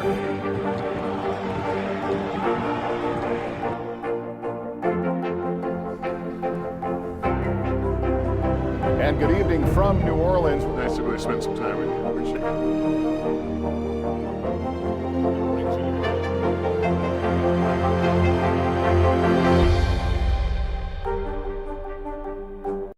Top Story with Tom Llamas. Weeknights at 7 on NBC News Now. Okay, if a backyard barbecue is in your plans this weekend, we've got a dish that adds a cool touch to your summer menu. Lucasen is the co-founder of Nice Day and Junzi Kitchen right here in New York. Is Chinese cooking with an American twist. He got a spot, by the way, on Food and Wine's Best New Chefs in 2021. I'm sorry, you're very fancy. Yes. No, that's not the argument. That's awesome. Congratulations. Thank you. So what are we making today? So today we're going to make two dishes. The first is going to be a little bit of a summer chilled doodle salad. It's my favorite way to start the summer. And then we're also going to be making a little bit of a smashed cucumber salad afterwards as well. Okay. So we start with the wet ingredients? Yeah, so this is going to be the dressing for our chilled doodle salad. So, I mean, I don't know, but I really like these generic Asian flavors in a lot of like the Asian category in a lot of these like fast casual restaurants. And one of the things is like the honey, ginger, and sesame dressing. I love that. That's my favorite. Is this the honey? Dump the raw, it right in. beautiful honey? Ooh, I love that. So this here is actually, Or is that marmalade? This is what we call yujacha. So it's a Korean yuzu tea. I mean, it's a really great alternative to honey. And if you don't like sort of citrus flavors, honey is great for that too. A little bit of sesame oil for a little bit of nuttiness. We're going to add a little bit of this soy sauce as well, and that's going to be the most of the saltiness. Lemon? This is rice vinegar. Oh, rice vinegar. A little bit of water just to thin it out. And then this is a special thing called ponzu. I love ponzu. Wonderful. She sure does. It's my fave. Did you know, I just learned this, but ponzu is actually a Dutch thing. Pon comes from the archaic word for, from Dutch for citrus. Wow. And that's where it came from. Do you know everything? Okay. Seriously. A little bit of salt, a little bit of ginger, a little bit of garlic, and then we're going to blend that up. All right. And then that's the dressing. Okay, now what's this? This is an egg. This is one of the most beautiful eggs I've seen in a long time. This is a scrambled egg. Okay. All we did was we put it in a pan. We didn't move it too much, and we're going to roll it up. Wow. Just to slice.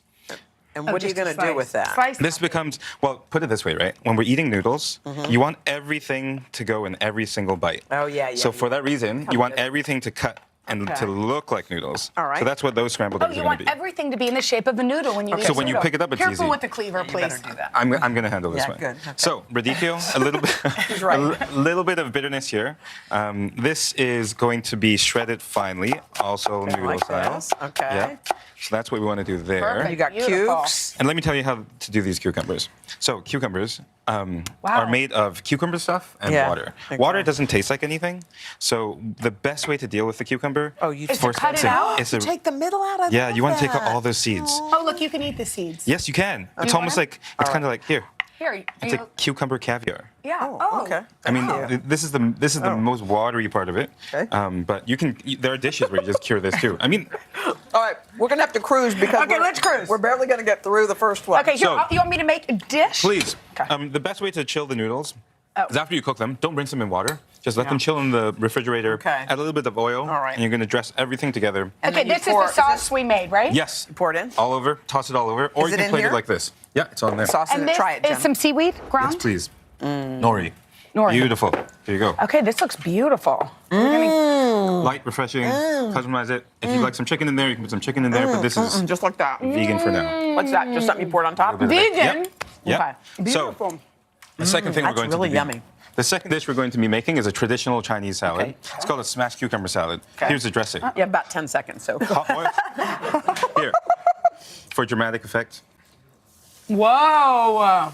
That's It's where like a that flavor comes volcano in from. 3rd grade. I mean, we can all smell how delicious this is going to be. Come on back. Let's go taste see it. Let me show you this cucumber salad. Wow, The that best way to smells deal with this, amazing. This is so I mean, good. that smell, that aromatics, I love that. plus this texture. They're a little bit irregular because what we've done is we've smashed the cucumbers with our cleaver, fun shapes, a little bit more entertaining to eat. Yummy. Soaks up all those flavors. And this is the perfect We're going to summer. put that recipe on our website. Yes, I would love for that to be on the By the way, no wonder why you won that award. Oh, Yeah, really good. these are delicious. For this recipe, go to today.com/food. Thanks so much for joining us for this episode of Today in 30. We will see you tomorrow right here on Today.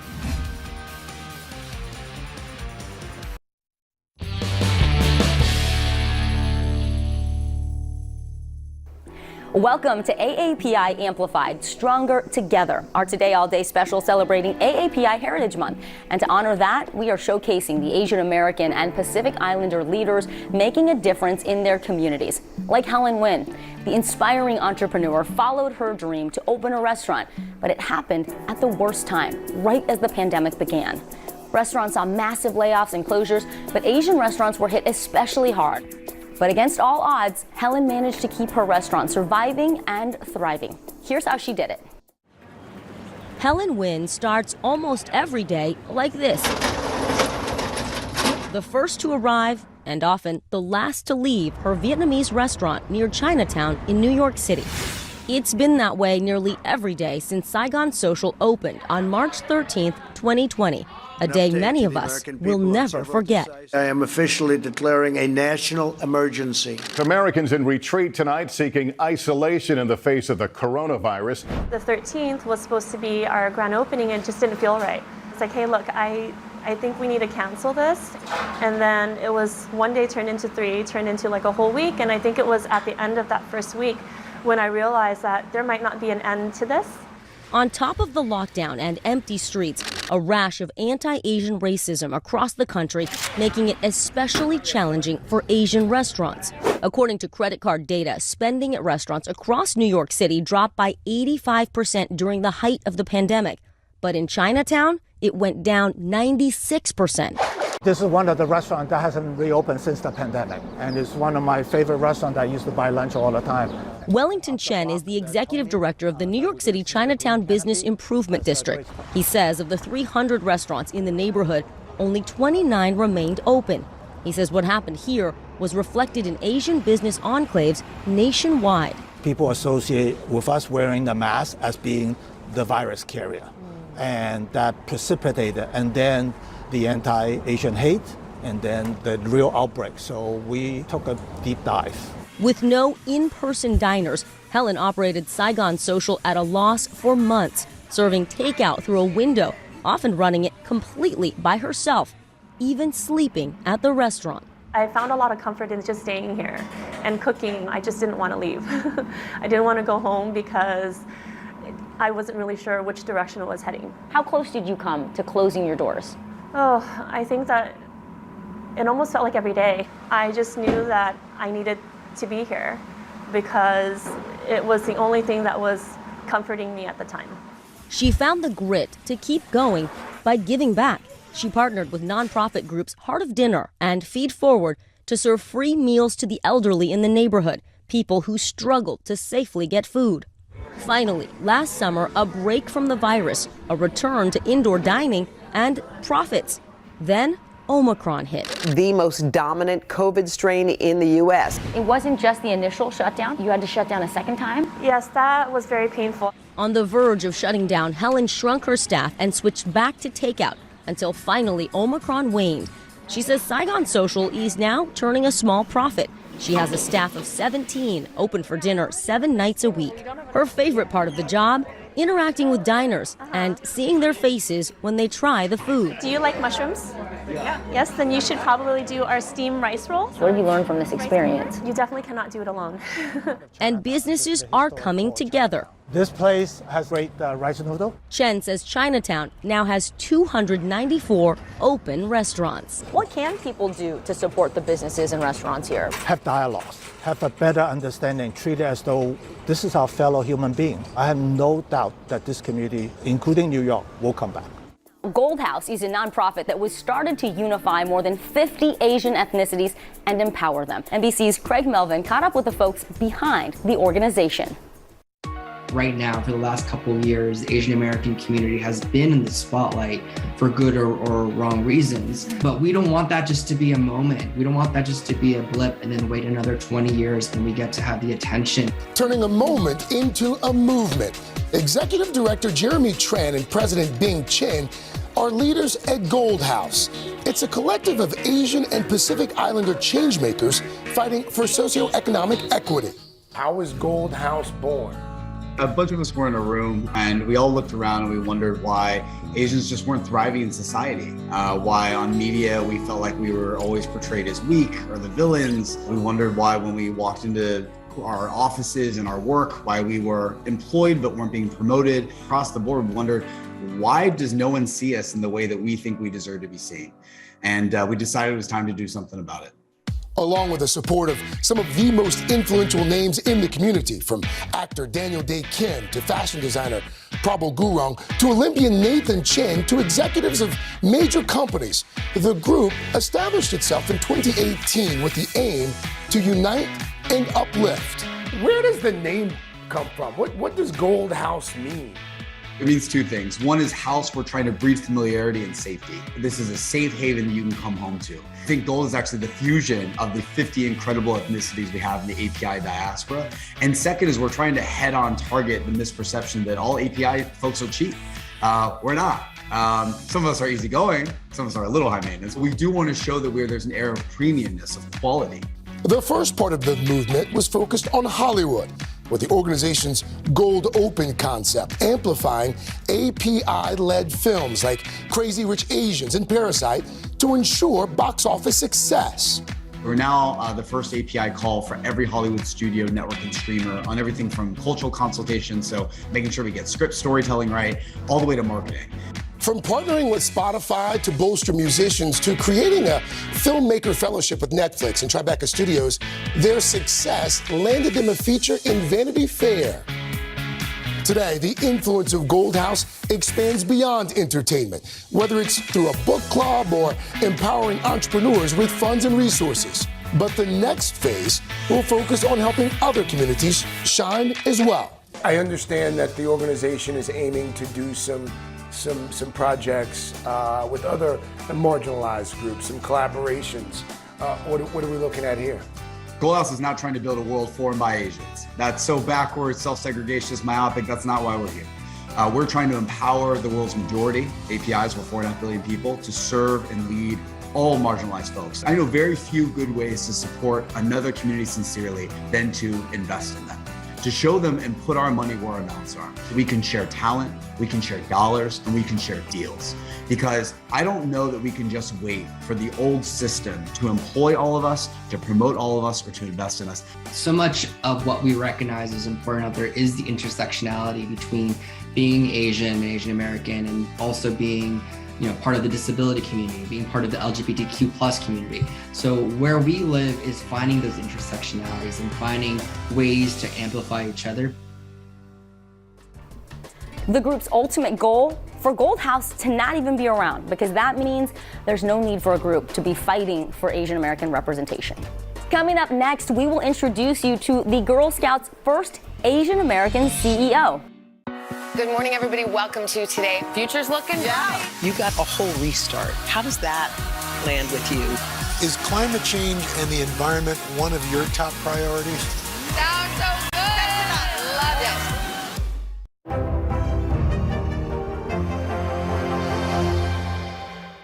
Top Story with Tom Llamas, weeknights at 7 on NBC News Now. Sometimes the news can be difficult and overwhelming for kids to understand. Ukraine and Russia. Could you help me understand what's going on? So to help make sense of it, we've created a newscast just for them. We hope your family will watch Nightly News Kids Edition. Hallie Jackson Now, weekdays at 5 on NBC News Now. Sometimes the news can be difficult and overwhelming for kids to understand. Ukraine and Russia. Could you help me understand what's going on? So to help make sense of it, we've created a newscast just for them. We hope your family will watch Nightly News Kids Edition. Top Story with Tom Llamas, weeknights at 7 on NBC News Now. Can this still end diplomatically with Vladimir Putin in charge of Russia? Our promise to take in 100,000 Ukrainian refugees. Is that enough? The circus-like stuff that the hearings turned into. This system seems broken. What do we do? If it's Sunday, it's Meet the Press. Sometimes the news can be difficult and overwhelming for kids to understand. Ukraine and Russia. Could you help me understand what's going on? So to help make sense of it, we've created a newscast just for them. We hope your family will watch Nightly News Kids Edition.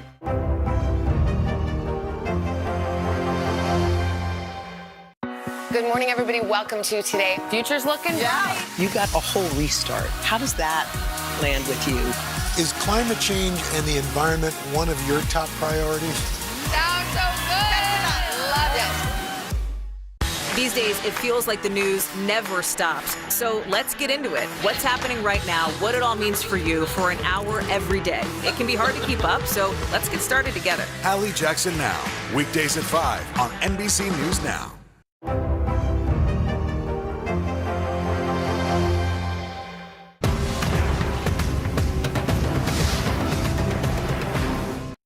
Top Story with Tom Llamas, weeknights at 7 on NBC News Now.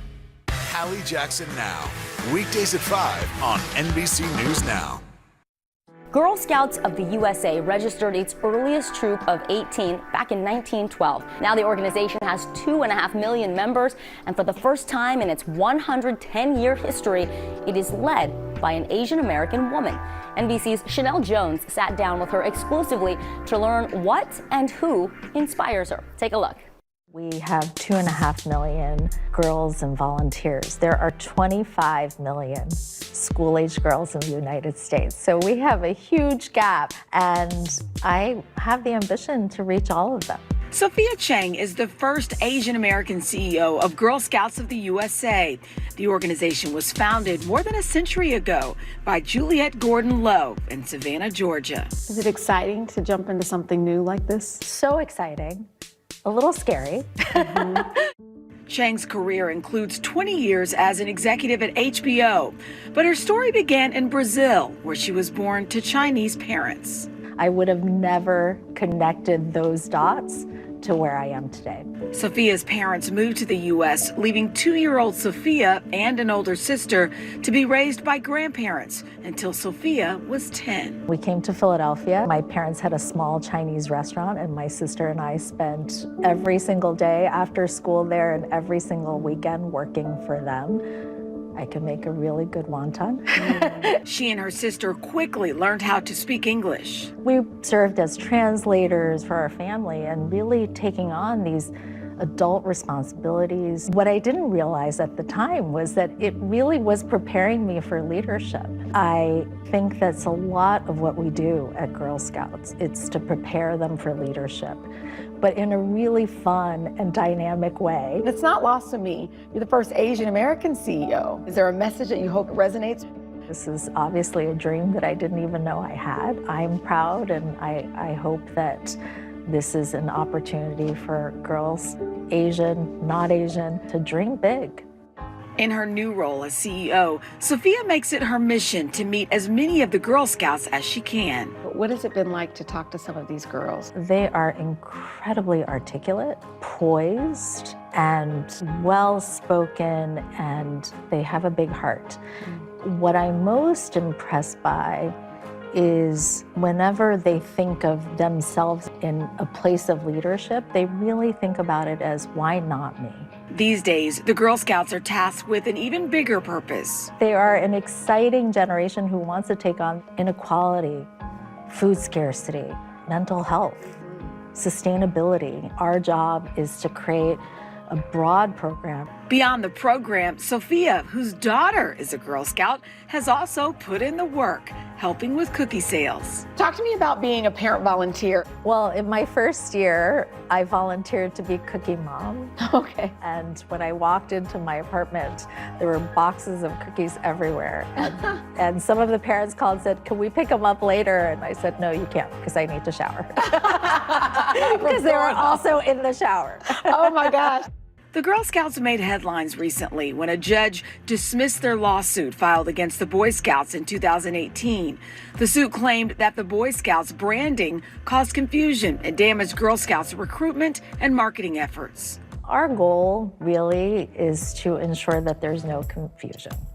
We are two separate organizations. I absolutely love that girls have so much choice and they can choose co-ed organizations, single-focused organizations. What we are at Girl Scouts is a girl-led, girl empowerment, women empowerment organization that was born 110 years ago. We offer programs broadly and we provide skills, we make those connections, and we do it in a community of peers, and we do it in a community of adults, and that's what we are. While the Girl Scouts plan to appeal, Sophia has other plans on the horizon for the organization. What's on your vision board for the Girl Scouts? Let's reimagine a world with less selfies and more self-empowerment. Ooh. You got your work cut out for you.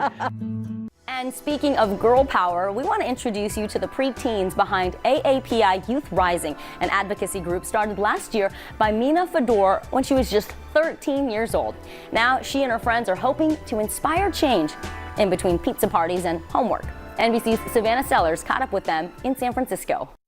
If adults don't do anything, we have to do something, and if we don't do anything now, it's not going to change. For teens Mina Fedor, Ashi Gupta, Siu Ri, and Charlie Trenkel, activism was never in their plans. We never really started off like, I'm going to found an organization, we're going to be a group, we're going to get that 501c3. It was more of like a friend group. These 8th graders are the founders of AAPI Youth Rising, an organization focused on taking small actions to make a big difference. Each of them impacted by the rise in attacks against Asian Americans during the pandemic. Once, I think we were somewhere, and my mom told us not to speak in Mandarin, which was like, I was kind of confused at that time, but then I realized like later why. They said something about me going back to my own country. It hurts a lot because I've been here. After speaking out in a virtual school assembly, Mina decided to gather people in real life by organizing a rally with the help of friends last March in Berkeley, California. Is this what it means to be Asian American youth right now? That would be a great idea, just to, I don't know, do something fun and, make something and have a positive message for the API community. The rally drew a crowd of 1,200, giving them the confidence to double down on their work.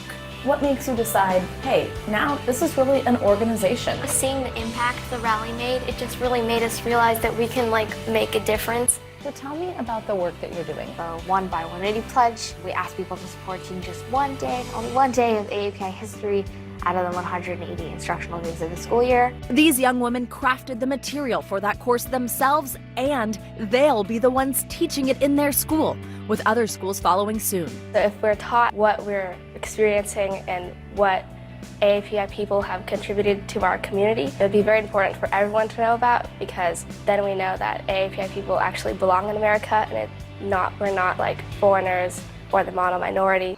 They also joined other student-led coalitions in support of AB 101, a bill that would require every public high school student in California to take an ethnic studies course, signed by Governor Gavin Newsom last October. What was it like? I mean, you're all middle schoolers getting involved in the legislative process. The biggest or most impactful actions you can take are often supporting legislative bills. I had to find out how the California legal system works. I had to figure all this stuff out. What is it like to fit this into school schedules, after school activities? I mean, I think of it as like a part-time job, even though I never had a job before.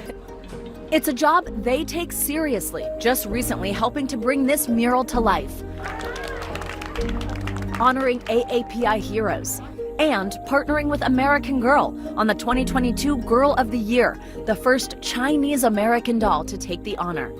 Young people showing you don't have to be an adult to make change. What's your hope when other middle schoolers see what you guys are doing? Just talk to people, get the word out about whatever issue it is that you feel really passionate about fighting for. You don't have to create a club or create an organization, create a group to affect other people. Normalizing this sensitive conversation in everyday life is also going to be extremely helpful in creating a change. Coming up next on our special, some recently unearthed history inside one of America's most famous national parks. Good morning, everybody. Welcome to Today. Future's looking bright. You got a whole restart. How does that land with you? Is climate change and the environment one of your top priorities? Sounds so good. Love it. Now Tonight with Joshua Johnson, streaming weeknights at 8 on NBC News Now. Today is now a podcast, available every morning. Listen wherever you get your podcasts. Top Story with Tom Llamas, weeknights at 7 on NBC News Now. We'll meet Ukrainians who are defending their country one block at a time. When you were still in Kiev, could you hear the bombing? My name is Lester. Who's this? Good morning, everybody. Welcome to Today. Future's looking bright. You got a whole restart. How does that land with you? Is climate change and the environment one of your top priorities? Sounds so good. Love it. Top Story with Tom Llamas, weeknights at 7 on NBC News Now.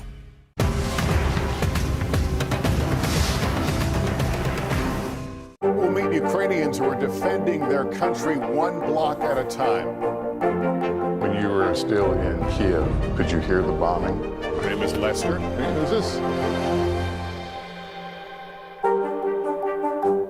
We're here to start conversations about the big things happening in our world, because it's not my job to tell you what to think.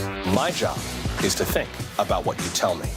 Now Tonight with Joshua Johnson, streaming weeknights at 8 on NBC News Now. For breaking news in our changing world, download the NBC News app.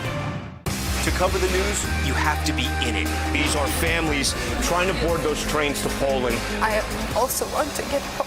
You'll get home. Every night, it's your news playlist. Top Story with Tom Llamas, weeknights at 7 on NBC News Now. Now Tonight with Joshua Johnson, streaming weeknights at 8 on NBC News Now.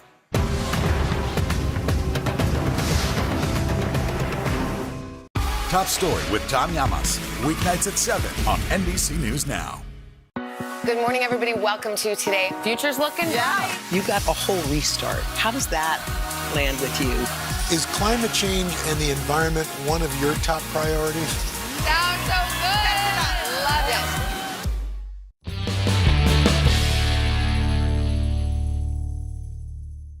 Let's go to Yosemite National Park now, our nation's third national park and home to some of America's most iconic landscapes. NBC's Richard Louie set off to learn more about the Chinese workers who helped build much of what still remains in the park today.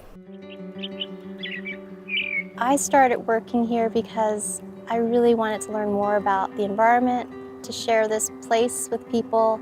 So to stumble upon this research and to realize this story hadn't been told for so long, it just seemed like this great opportunity to really shed light on something that I think is really important. Yan Chan is a Chinese-American ranger at Yosemite National Park, a place she has loved since she was an intern here in 1993. Why didn't I know about this history? I was born and raised in San Francisco, used to come to Yosemite. And I didn't know about it either, and I grew up in Los Angeles. From logging to roads to railroads, in laundries, kitchens, and hotels, thousands of Chinese immigrants were the essential workers here in the late 19th century. So Yan, this is really quite amazing. People have been driving by here for decades, and then there's this jewel. What is it? This is the original Chinese laundry building built in 1917, and it was the laundry for the Wawona Hotel. And how did you find it? It wasn't used as a laundry, it was used as a storage shed for a long time. Fully restored last year, the laundry building is just one part of the park's larger history that Yan helps to preserve. 30 years ago almost, I was an intern, and that's when I first heard that Chinese were responsible for building this incredible road through the High Sierra that connects people across this mountain. Another main road still used today is a 23-mile stretch that 300 Chinese workers started in 1874 in the dead of winter with nothing more than hand picks, wheelbarrows, and shovels.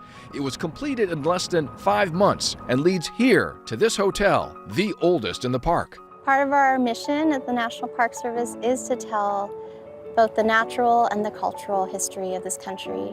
And not all these stories are pretty or beautiful. Fleeing poverty and environmental disasters in China, workers arrived in America during the gold rush, but life did not always pan out as they hoped. They faced so much discrimination while they were here. The Chinese were one of the main targets of these really racist laws.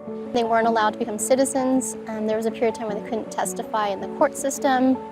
And women were also excluded to a large degree, so that also made it hard for the Chinese here to start families.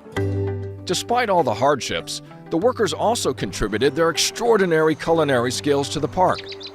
One chef, Tai Sing, cooked in the backcountry in 1915 for officials who came to Yosemite to determine if National Park should receive government funds. He made their experience so memorable that these people went out, campaigned, and convinced Congress within a year to form the National Park Service.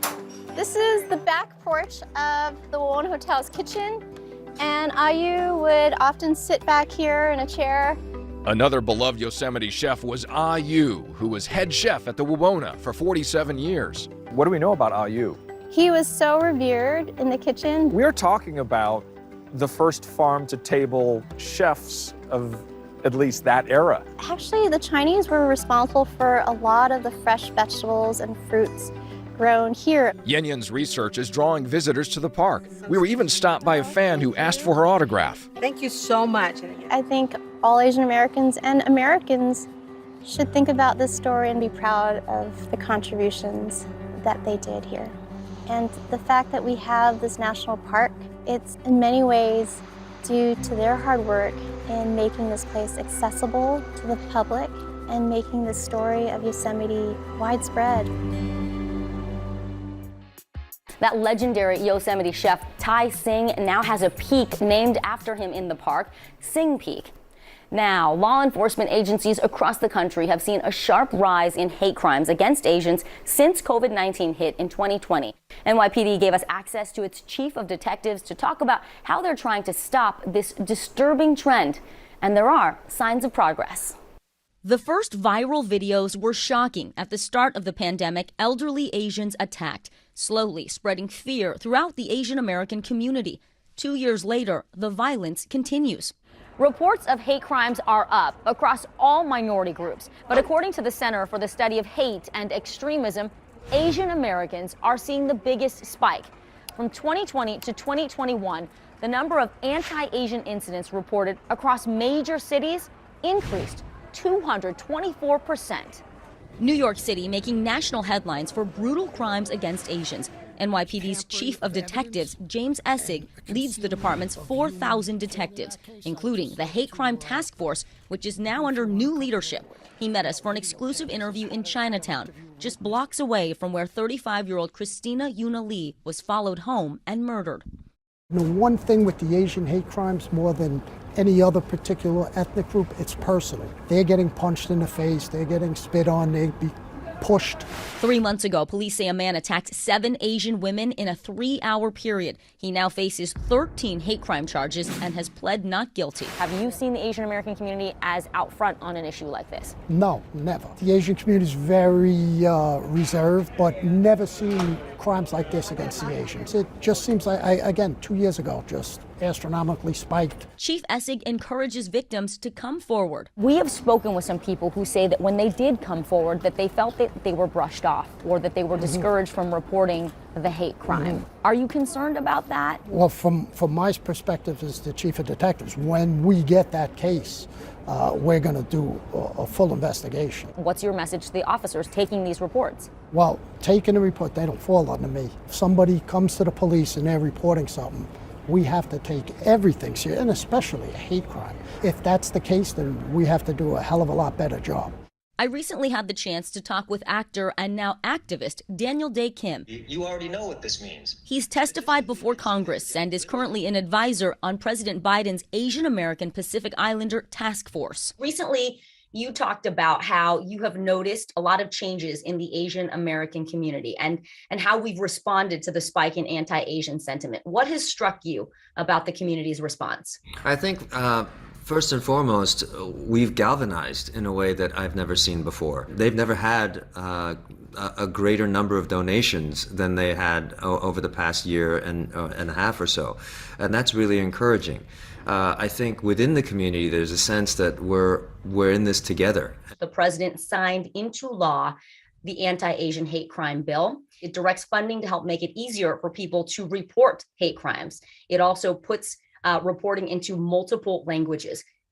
Do you think this kind of legislation would have happened without your testimony, without your advocacy? I think it was really the work of a lot of people who were putting together this act. We are now focused on how we can actually make it happen. What are the logistics of how getting those funds to the right places? How can we streamline this to make it the most effective? And that's our AAPI special. We hope the people and stories we showcase today inspire you to appreciate the countless contributions Asian Americans and Pacific Islanders have made to our society, past and present. Thank you for watching.